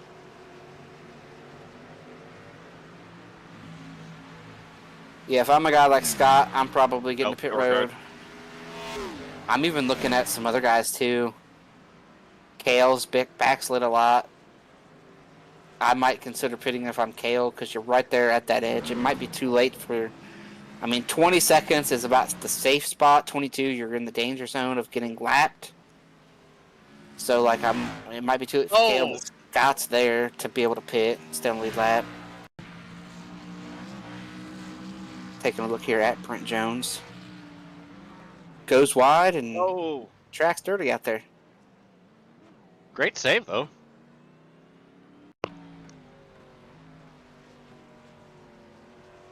But Gavin Higgins is another guy that I would think about short pitting right here. Oh, no. Oh.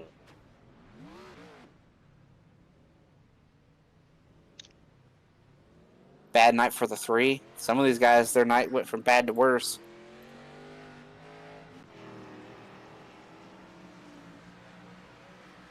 But yeah, I think if you're Norgard and likely Crump and a few others, your recourse is to pit within the next lap or two and then pray for that caution to come. Man, you know who else I think should maybe consider short pitting? Tyler Fody. I think you lost some track position on that last restart. You're 6th. You got a couple guys right in front of you here. I think Fody's a perfect candidate to consider trying to beat these guys in front of you to pit road.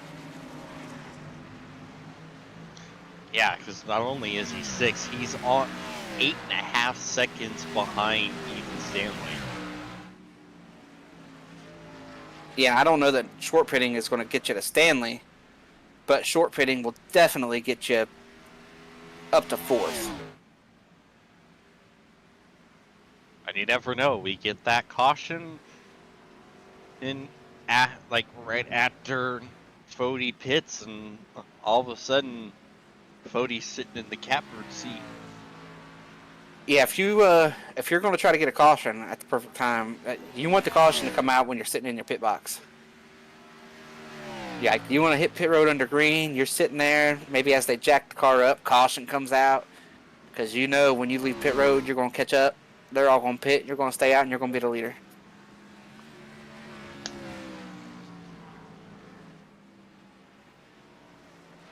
So maybe I'll wait until people are freaking out on the radio and take the shot there at pitting and maybe catching a caution while I'm on pit road.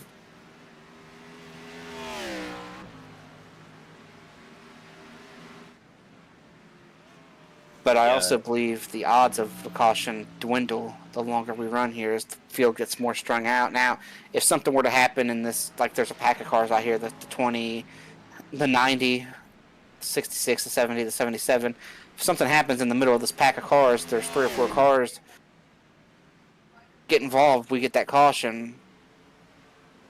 But for the most part, there's a lot of gaps between a lot of guys.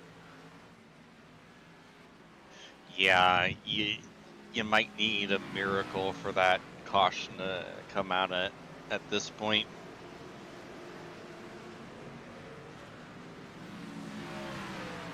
So you see Tooker and Rawls side by side. Tooker completing the pass. And this battle still rages on.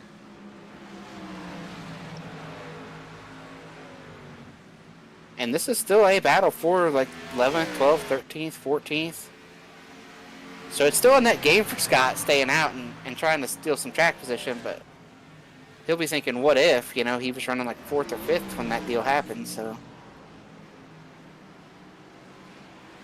Yeah, and unfortunately, like you said earlier, a lot of what if for him tonight.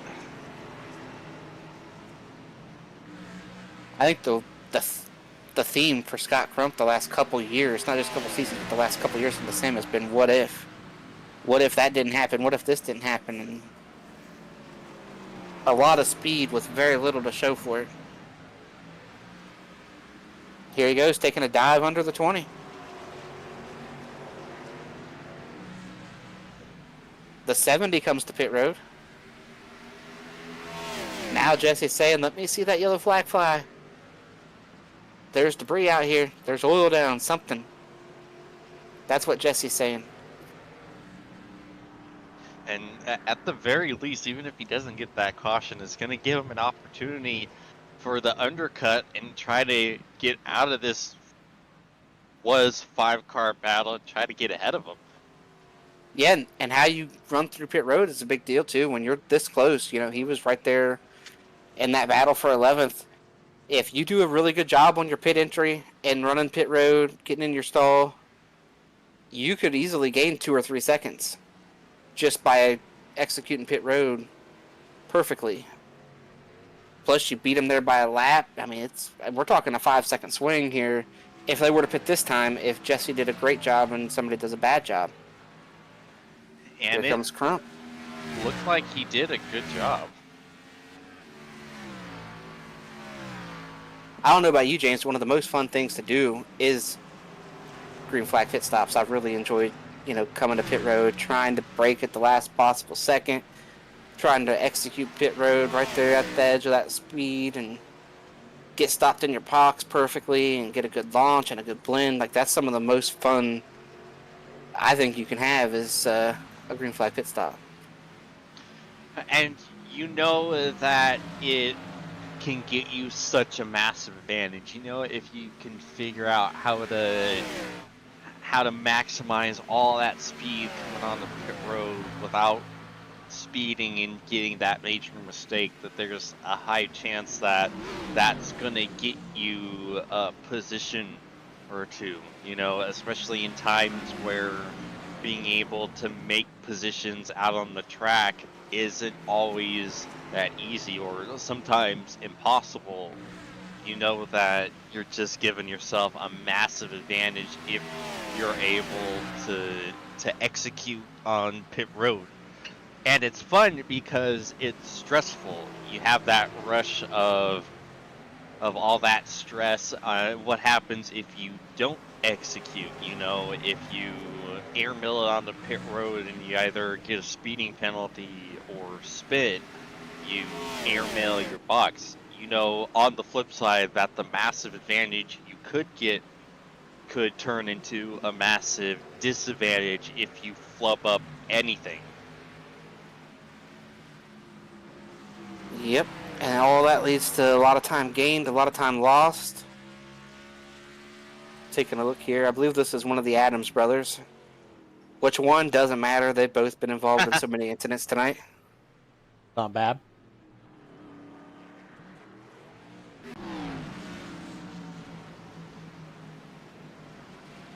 '77 makes the pass, drives through the grass a little bit. The 90's still working over the 20. Might work him He's over got him a up little off the more. bottom. Ooh, really working him over now.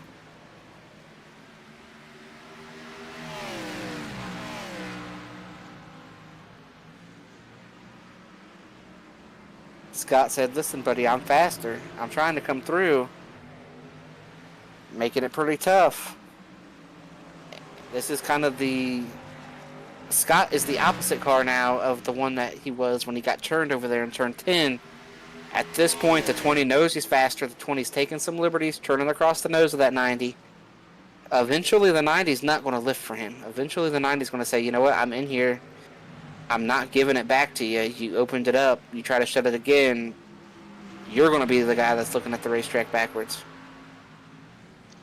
Yeah, and you know that the frustration factor has to be overflowing at this point for the 90 car, so you've got to kind of keep that in mind and know that the patience is gone and he might not be willing to cut you a break after everything he's had to deal with.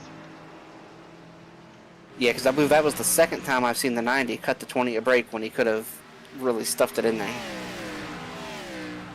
I think if I'm driving that 90 car, it's not going to happen a third time. Third time he tries to shut it off, he's on his own. 3 strikes and you're out of here. The 90's coming to pit road. Here comes Crump. And the 20 breathes a sigh of relief.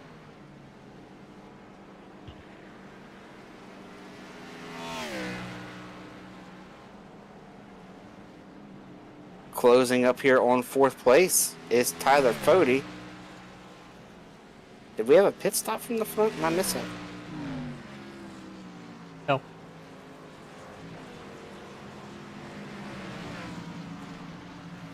So Fody's closing out this run pretty sporty here. Which makes you wonder if he's going to be bringing it in soon. Trying to burn off what little rubber is left on those tires. Have a monster outlap. And Justin just gives it to him. Not teammates anymore, but still a lot of respect between these two. Justin rolled over, said, "Go ahead, buddy." And Justin comes to pit road with Cutlip. You can see Cutlip did a heck of a job. Way better than what Wadsworth did right there. As long as there's no penalties, that was a heck of a job by Cutlip.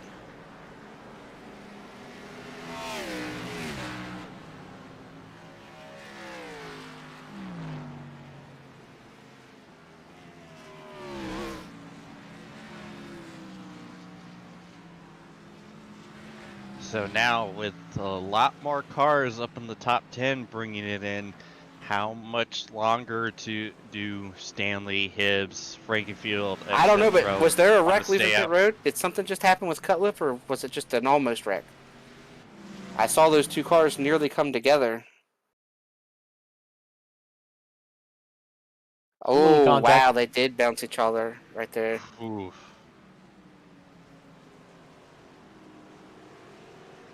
That's pretty heavy contact. Yeah.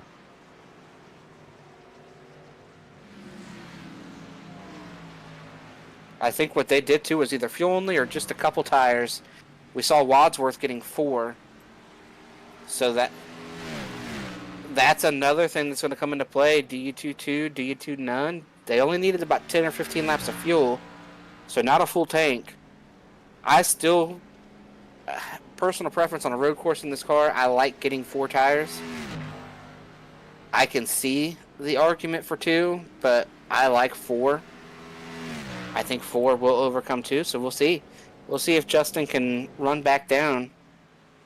Yeah, cause like, with the more traditional style stock cars, you wear the tires so much, and not necessarily just wear. It's mostly the tire heat that is what gives you trouble, because you're heating them up so much by your braking and sliding them into the braking zone, and then getting on the throttle and spinning them up.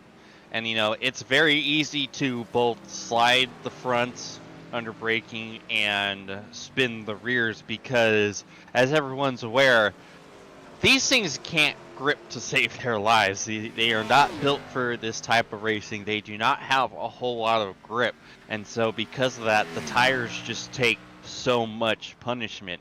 And the difference on the older tires is, one, you obviously can't be as aggressive on throttle because they're already so hot and worn as it is.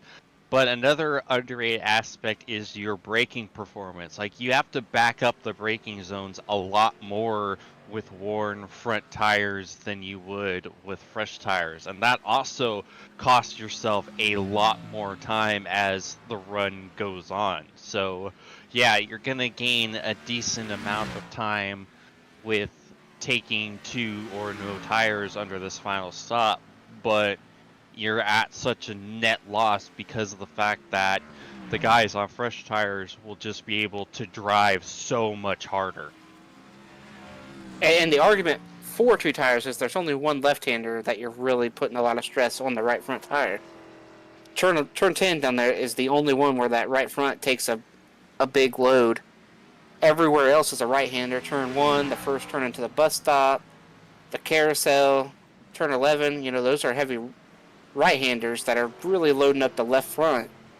And so what you're doing is you're taking just lefts and saying that one fast corner there, or one heavy load corner, turn 10, we'll just make those right sides last to the end. But looking here at some did you point out cars, who took 2? Did I miss that? Or do you want to know? Yeah, Cutlip took 2, Cutlip right? and Blake. Blake took 2 as well and cut the gap to under about 4. And so we will see how that works out. I am curious, like especially when it comes to Cutlip versus Wadsworth, because they were right by each other.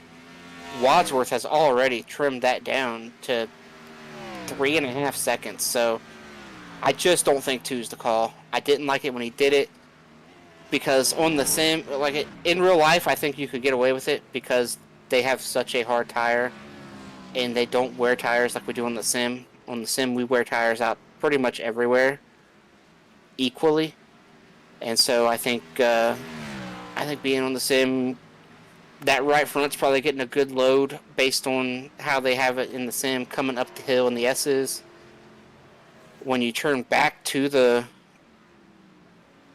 left in the S's as well, that's probably registering as a heavy load for the sim. So I just think these tires, especially looking at some tires that came off some cars already and hearing some of the stuff about tire wear, I think 2 tires, these guys are going to quickly regret it. And something's happened to David Tooker.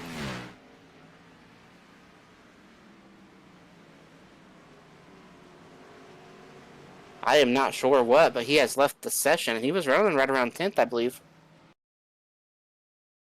Wow.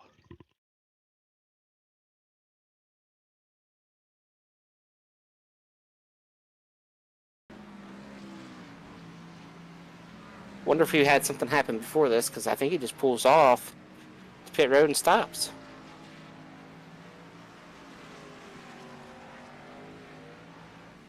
Nope. Oh, is that that looks like a lag out. It just is. Okay, the 66 is broken on the racetrack somewhere now. Might we get that caution?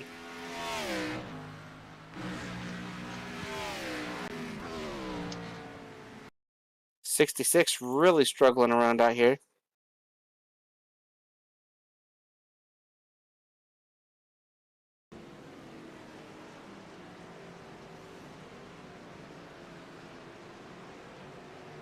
He heads down here for turn 1. Team is Jesse. Oh, the 70. wall. Oh! And collects the 66. Kind of surprised we didn't get a yellow from that from William White. Oh, Yeah. one's off track. That's a lot of net code. Net code. Yeah, we only had 1 car on track that was.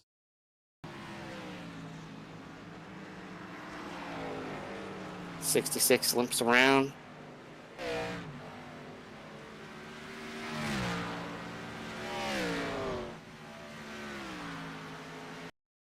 Did we have something happen to Chad Frankenfield as well?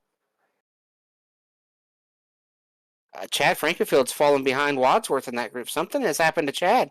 He's got substantial left front damage. Look at the left side of that race car. Have to go nothing got flagged, so we'll have to do it the fashion way. Eyes open.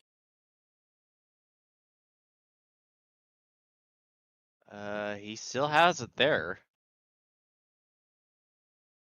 I think whatever it is, it's going to happen. That's when those, like Justin Wadsworth and those guys pass him.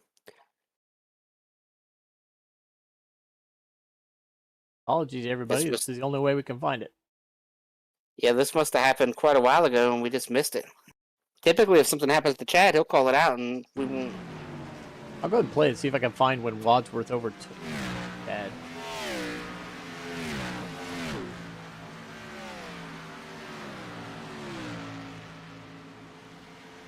Okay, let's see.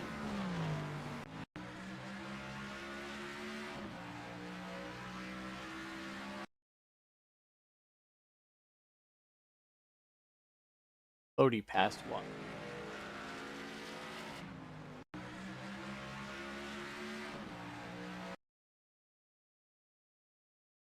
But nonetheless, Chad gave up some track position there.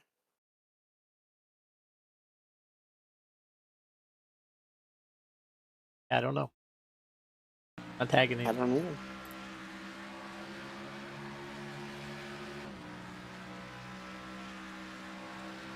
But as it sits now, that battle for second's getting hot and heavy.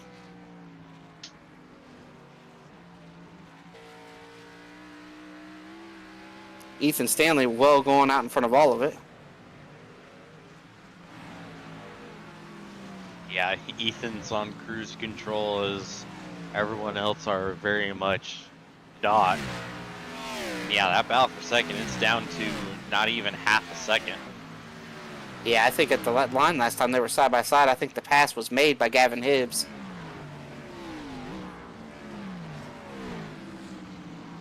Jonathan Cutlip still sitting fourth, but I've got to feel like he's going to start bleeding here pretty quick once these guys start getting to him on 4 tires.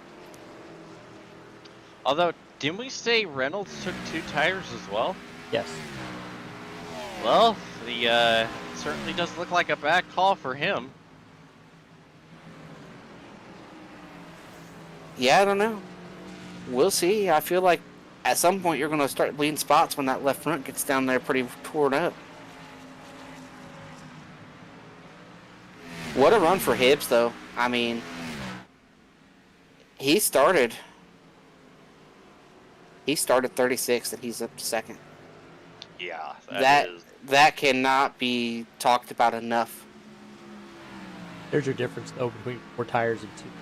How much of a gap Gibbs' is lap over the 2 tires of Yeah, and I believe actually there was a pass in there in the middle of that, too. Yeah, He went from a second behind to a half a second in front. Blake came out 4 seconds behind Stanley. And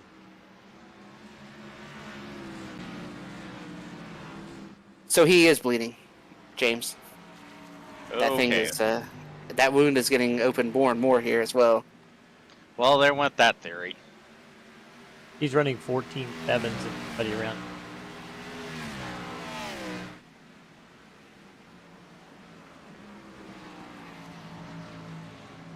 Cutlip's got more speed than he's got, and Cutlip did the same thing, though, so we'll see. I think they're both going to get overtaken by Fody, by Wadsworth.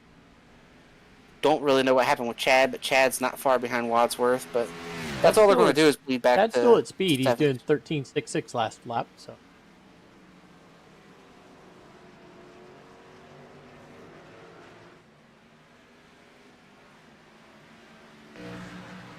Closest battle on the track. Group of 4 there. This is a battle for, what, about 13th or so, I think? Yep, 14th.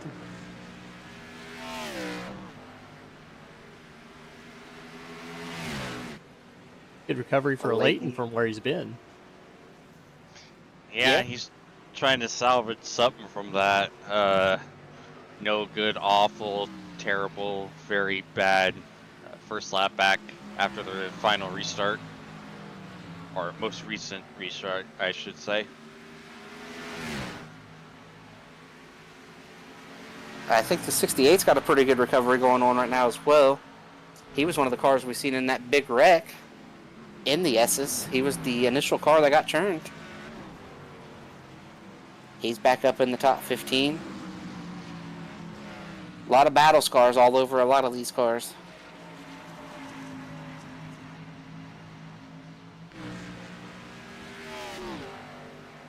And we are inside the final 10 laps, guys. This race just flew by tonight.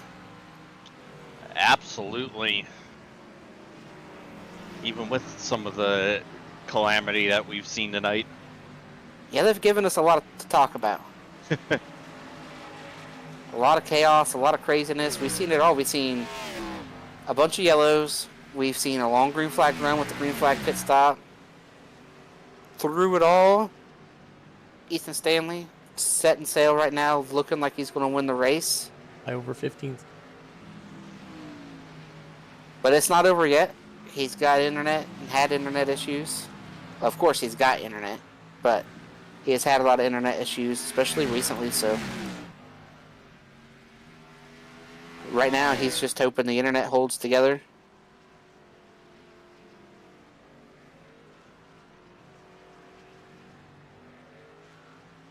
Although part of me would love to see Gavin get up here and win this thing from 36th starting spot. Yeah, out Stanley, Ethan Stanley on that front. That would be absolutely incredible. Not that I'm rooting for or against anybody, but to see somebody win from 36th at a road course would be quite the feat. Especially tonight with all the chaos that Gavin had to avoid. Yeah.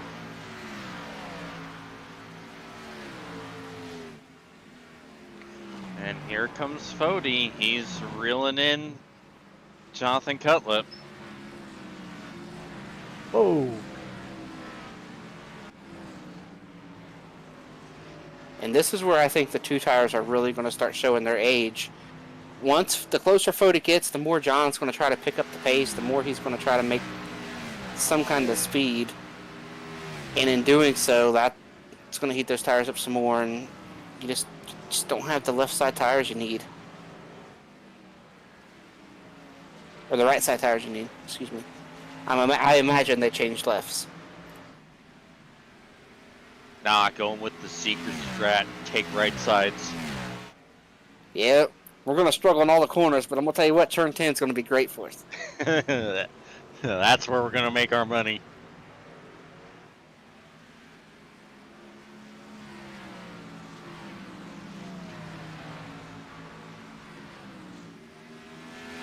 And this will be a battle for fourth, so John might race him, but John might let him go as well. John might say, hey, I know you're on 4 to my 2.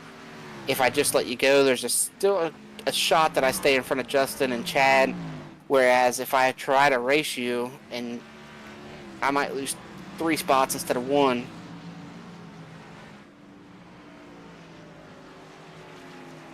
And plus, they're not teammates, but they do have a working relationship. John Cutlip paints all the Lake Norman cars, so there is that.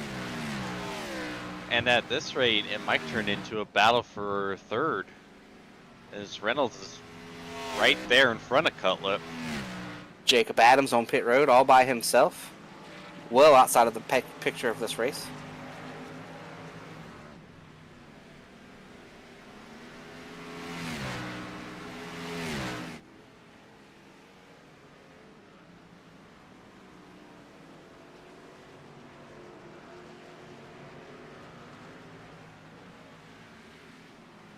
And so far, Scott Crump still hanging on to a top 10.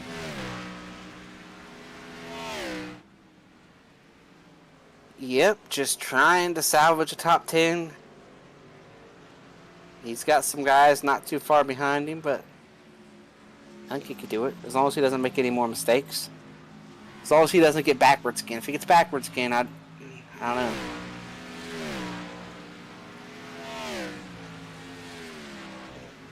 Yeah, hopefully that's the end of the shenanigans that Scott will go through tonight.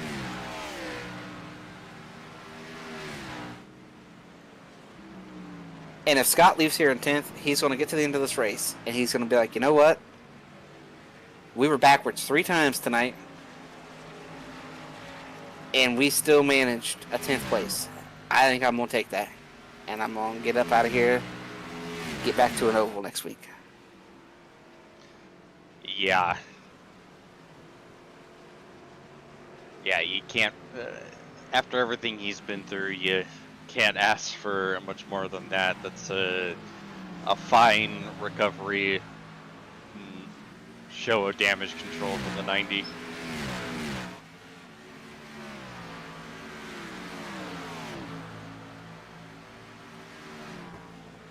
This battle for third, I keep thinking it's going to get close. And these two get to racing on 2 tires. I mean, they're going to bring Fody right to him. Does Blake pull over and give it to John?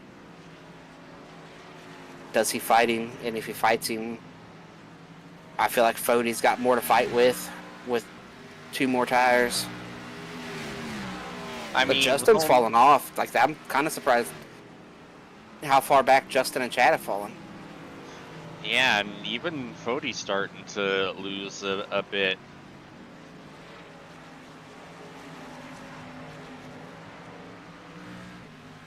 Yeah, I think at this rate, Blake is struggling, though. We can see Blake struggling, using up all that racetrack on corner exit.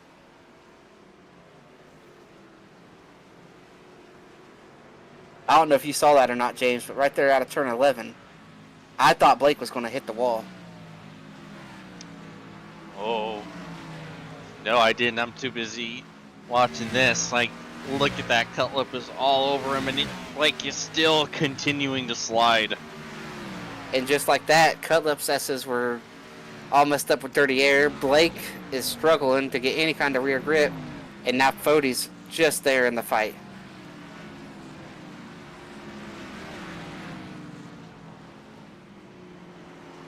Another lap of this, and we talked about Justin falling off. Well, Justin's going to start eating into that real quick if these guys get stuck. I mean, look how much ground Blake's having to use on the corner exit. Like, he's not doing that on purpose. He's using way more racetrack there because he is struggling so bad getting out of the corner. We'll see it right here in turn 11. Last time he went all the way out there against the wall. Turn 10, all the way up high. They come out of turn 11. Blake once again all the way out there against that wall. And that's Cutlip getting a good launch off of that. Cutlip might have an opportunity here. They head down for turn 1. Cutlip loose under braking. Fode's right there now.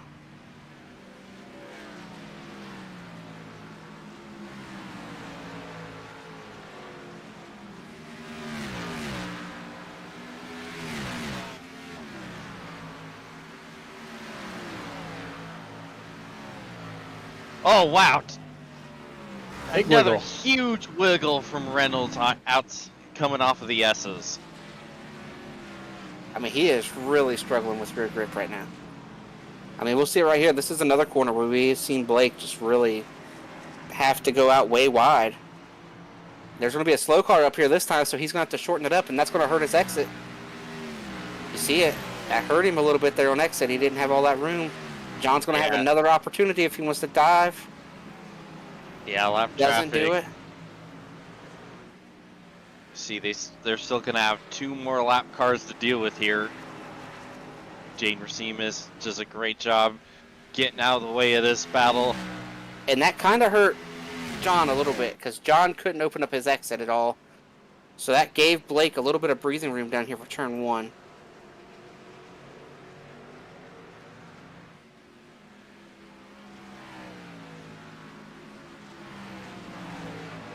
They climb the hill once again, but John knows how much better he is through the bus stop, through the carousel. John knows the whole part of this. Like right there, look at that. Blake got real loose in the middle of the S's. Here comes John with a big run. Blake real loose again. John's going to have an opportunity. Does he choose to take it? He does not. He's going to lift and stay in line. Really just try to get a massive gain coming out of here, but Fode's all over him, so John couldn't quite back it up like he wanted to. Here they come out of the carousel once again. Blake way out there again. John stays over on towards the left. Coming to 2 to go, and this is the biggest battle on the racetrack. This is 3rd, 4th, and 5th right here. Look at Blake just really just trying to give it everything he's got.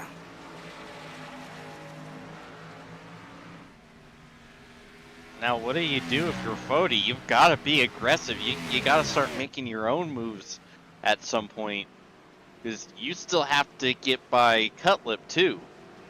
So I think if I'm Fode, I want the 5 to take a look and really get. You want them to get side by side.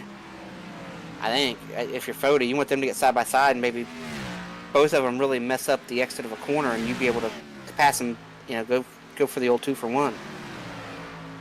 Yeah, but I don't know if that's something you can bank on because Cutlip might be leaving it until like late into the final lap. So to not give you an opportunity to try to get by both of them.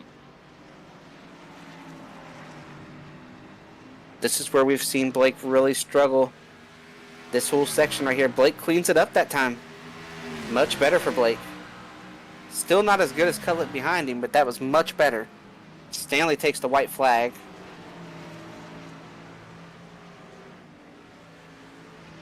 They head out of turn 10, heading for turn 11. John right back on the bumper once again.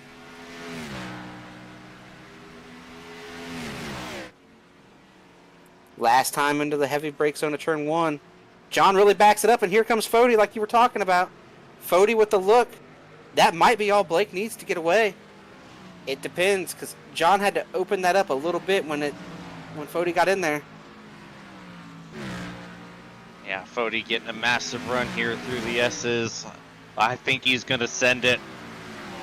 I don't think he's close enough to send it down here. Fody really struggles on the exit of the S's. They head down here for the inner loop the last time through here. I think John was just too nice here. He could have easily gotten third, but he was just too nice. Never did take that dive, never did take that look. Ethan Stanley's going to cross the line and win the race. Gavin Hibbs going to bring it home in second. The battle for third. Blake really gets wide there in turn 10. Oh, he touches the grass entering 11. It's not still going to give it all back. It's going to be Blake, Cutlip, Fody rounding out the top 5. Wadsworth going to be 6th. Seth Rawls entering turn 10 in a distant 7th place. Chad has just fallen off a cliff this last run. Chad was running top 5 all race. Seth is going to finish 7th.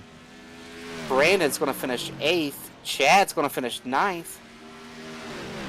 Here comes Paul. Scott Crump falls out of the top 10 to 11th. Yeah, look at Higgins. this battle right here. Yeah, this is Chad coming to the finish here. A little bit of a bump. Chad just did say that he hit the wall coming out of turn 1 early in the race and it knocked the toe.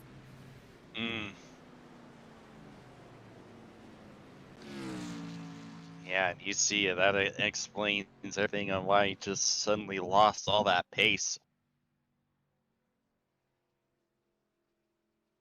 What we are going to do is we are going to take one final break here. Get these guys up here to interview them. We'll be with your top 3 finishers after the break, so stick with us and we'll hear from Ethan Stanley, Hibbs, and Reynolds.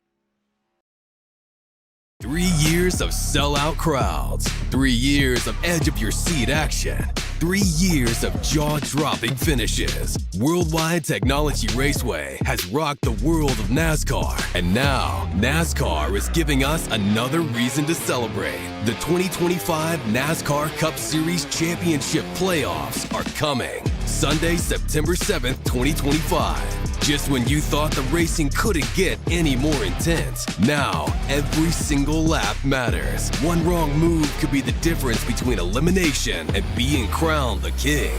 The Enjoy Illinois 300, the Confluence Music Festival, the NASCAR Cup Series playoffs, and for the first time in 15 years, the NASCAR Xfinity Series on Saturday, September 6th. Don't be on the outside looking in. See history being made in your own backyard. Go to www.raceway.com for the hottest ticket of the year. And welcome back here to Watkins Glen, where we are getting ready to talk to our 3rd place finisher. I believe it's going to be Blake Reynolds, who we saw hold on there with just a couple laps to go. Blake, this is Chris and Dave up here in the booth. Talk to us about your race. We saw all that craziness at the start. And then at the end, I believe you were one of the guys who took 2 tires and was just trying to hold on to 3rd. So talk to us about that strategy and how you managed to avoid the chaos early. Yeah, I unfortunately on Mondays I just it's an hour earlier than Cup usually starts, so I'm scrambling to get to my computer pretty much. So I was not able to practice a lick. I got in here and the offset was kind of weird. I didn't actually get to tune it. For some reason it was like 12 to 1 plus 6. So I changed it to 10 to 1. And that actually made the turning right worse. So I was turning about 10 degrees to the right to go straight the whole race from the start. Kind of unfortunate, but yeah, I qualified like 13th, I think, and then I just kind of kept at it. Fortunately, first lap, I took out Scott Crump. I don't know really what happened into the bus stop, but yeah, I broke it what I felt was early, and then the whole field was even earlier. So then I locked up left front and got into him, and I learned tonight that's not a tally. Who would have thunk? So we'll keep that in the memory going forward. Yeah, and then that last stop, I took 2 tires, and John Cutlip did too, and it was not the right call, not at all. It works in the next gen, not here. I just wanted to gain a free 5 or 6 seconds from 2 tires, and I got it, but then I lost it. Well, I got third, but then I lost time to Stanley, especially like he just rocketed away. Good win to him. Good second place to my teammate Gavin Hibbs and my other teammate Cutlip for holding off Odie behind us.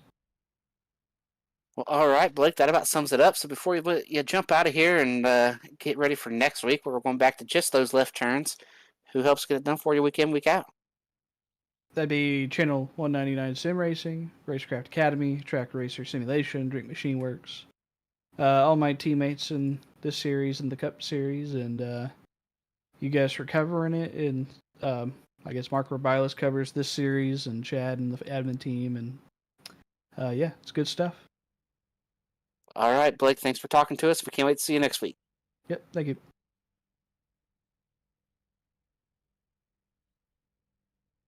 All right, I think we found this guy who started at the back of the grid. Dave, it's Gavin Hibbs. Gavin, 36th place. 36, that's where you started tonight. There was chaos everywhere. There was a track blocker in the S's. How'd you miss all of it?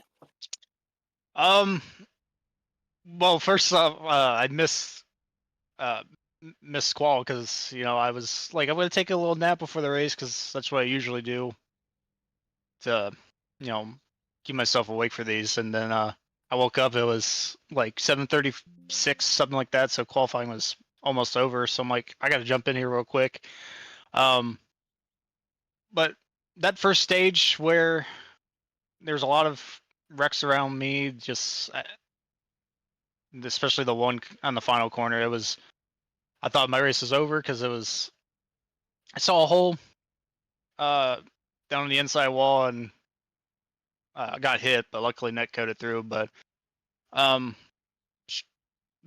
strategy of flipping the stages really helped me stay up front to avoid all the chaos. But and then we had guys on different strategy at the end. Second place feels nice, but I didn't feel like I was second fastest. But you take what you can get. But all in all, crazy race all around for me. Yeah, and starting at the back of the field, I mean, were you wanting to see a caution in those final 10 laps to take a shot at Stanley, or were you plenty happy finishing second? I was plenty happy finishing second to Stanley. There was, you had Fody and Chad behind me. I knew those guys were much faster than me, especially through the S's. So, it was. But, I was jokingly praying that Stanley's internet fell through. But which could happen, right? That's happened a lot recently, and it's happened the last time we raced here in this series. He lagged out with a 30-second lead.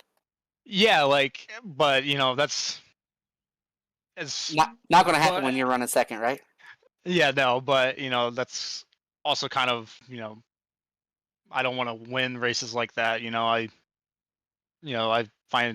I think Stanley and I are good friends. And he's one of, if not the best to ever do it on the road courses here in Elites. But it sucks always finishing behind that 91 car on these road courses. But after again where I started, I'll take a second place. Well, all right, Gavin, before we let you get out of here and get ready for next week, who helps get you to the racetrack week in, week out? Yeah, I want to start off with the guys at Racecraft Academy, Channel 199. Having Blake as the teammate has been really helpful so far to start off the season 4 for 4 on top fives. Blake, teaching me a few things. Same with John.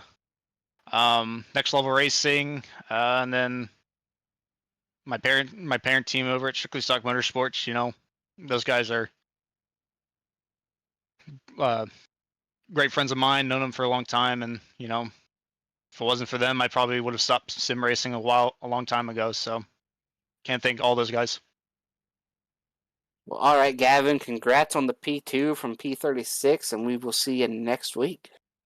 Yeah, and thank you guys for broadcasting.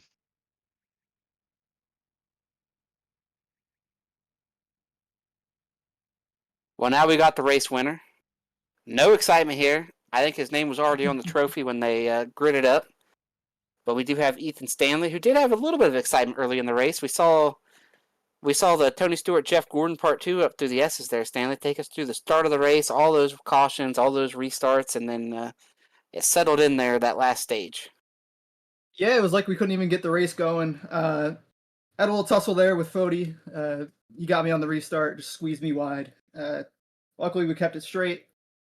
Just undercut both the stages, and then on the long run, I think I just had the tire saving down compared to everyone else. Hibbs was pretty close on the short runs though. And just towards the end there, I was kind of surprised those guys in second, third, and fourth all took 2 tires, and I was able to gap them because I don't think I guess it did work. They beat all the guys behind them, but it just wasn't fast enough. I think they, based on what we saw and based on talking to Blake, I believe Gavin was on 4, but those other guys on 2, they were just they were holding off those guys with 4, like Fody and whatnot. So they said they wouldn't do it again.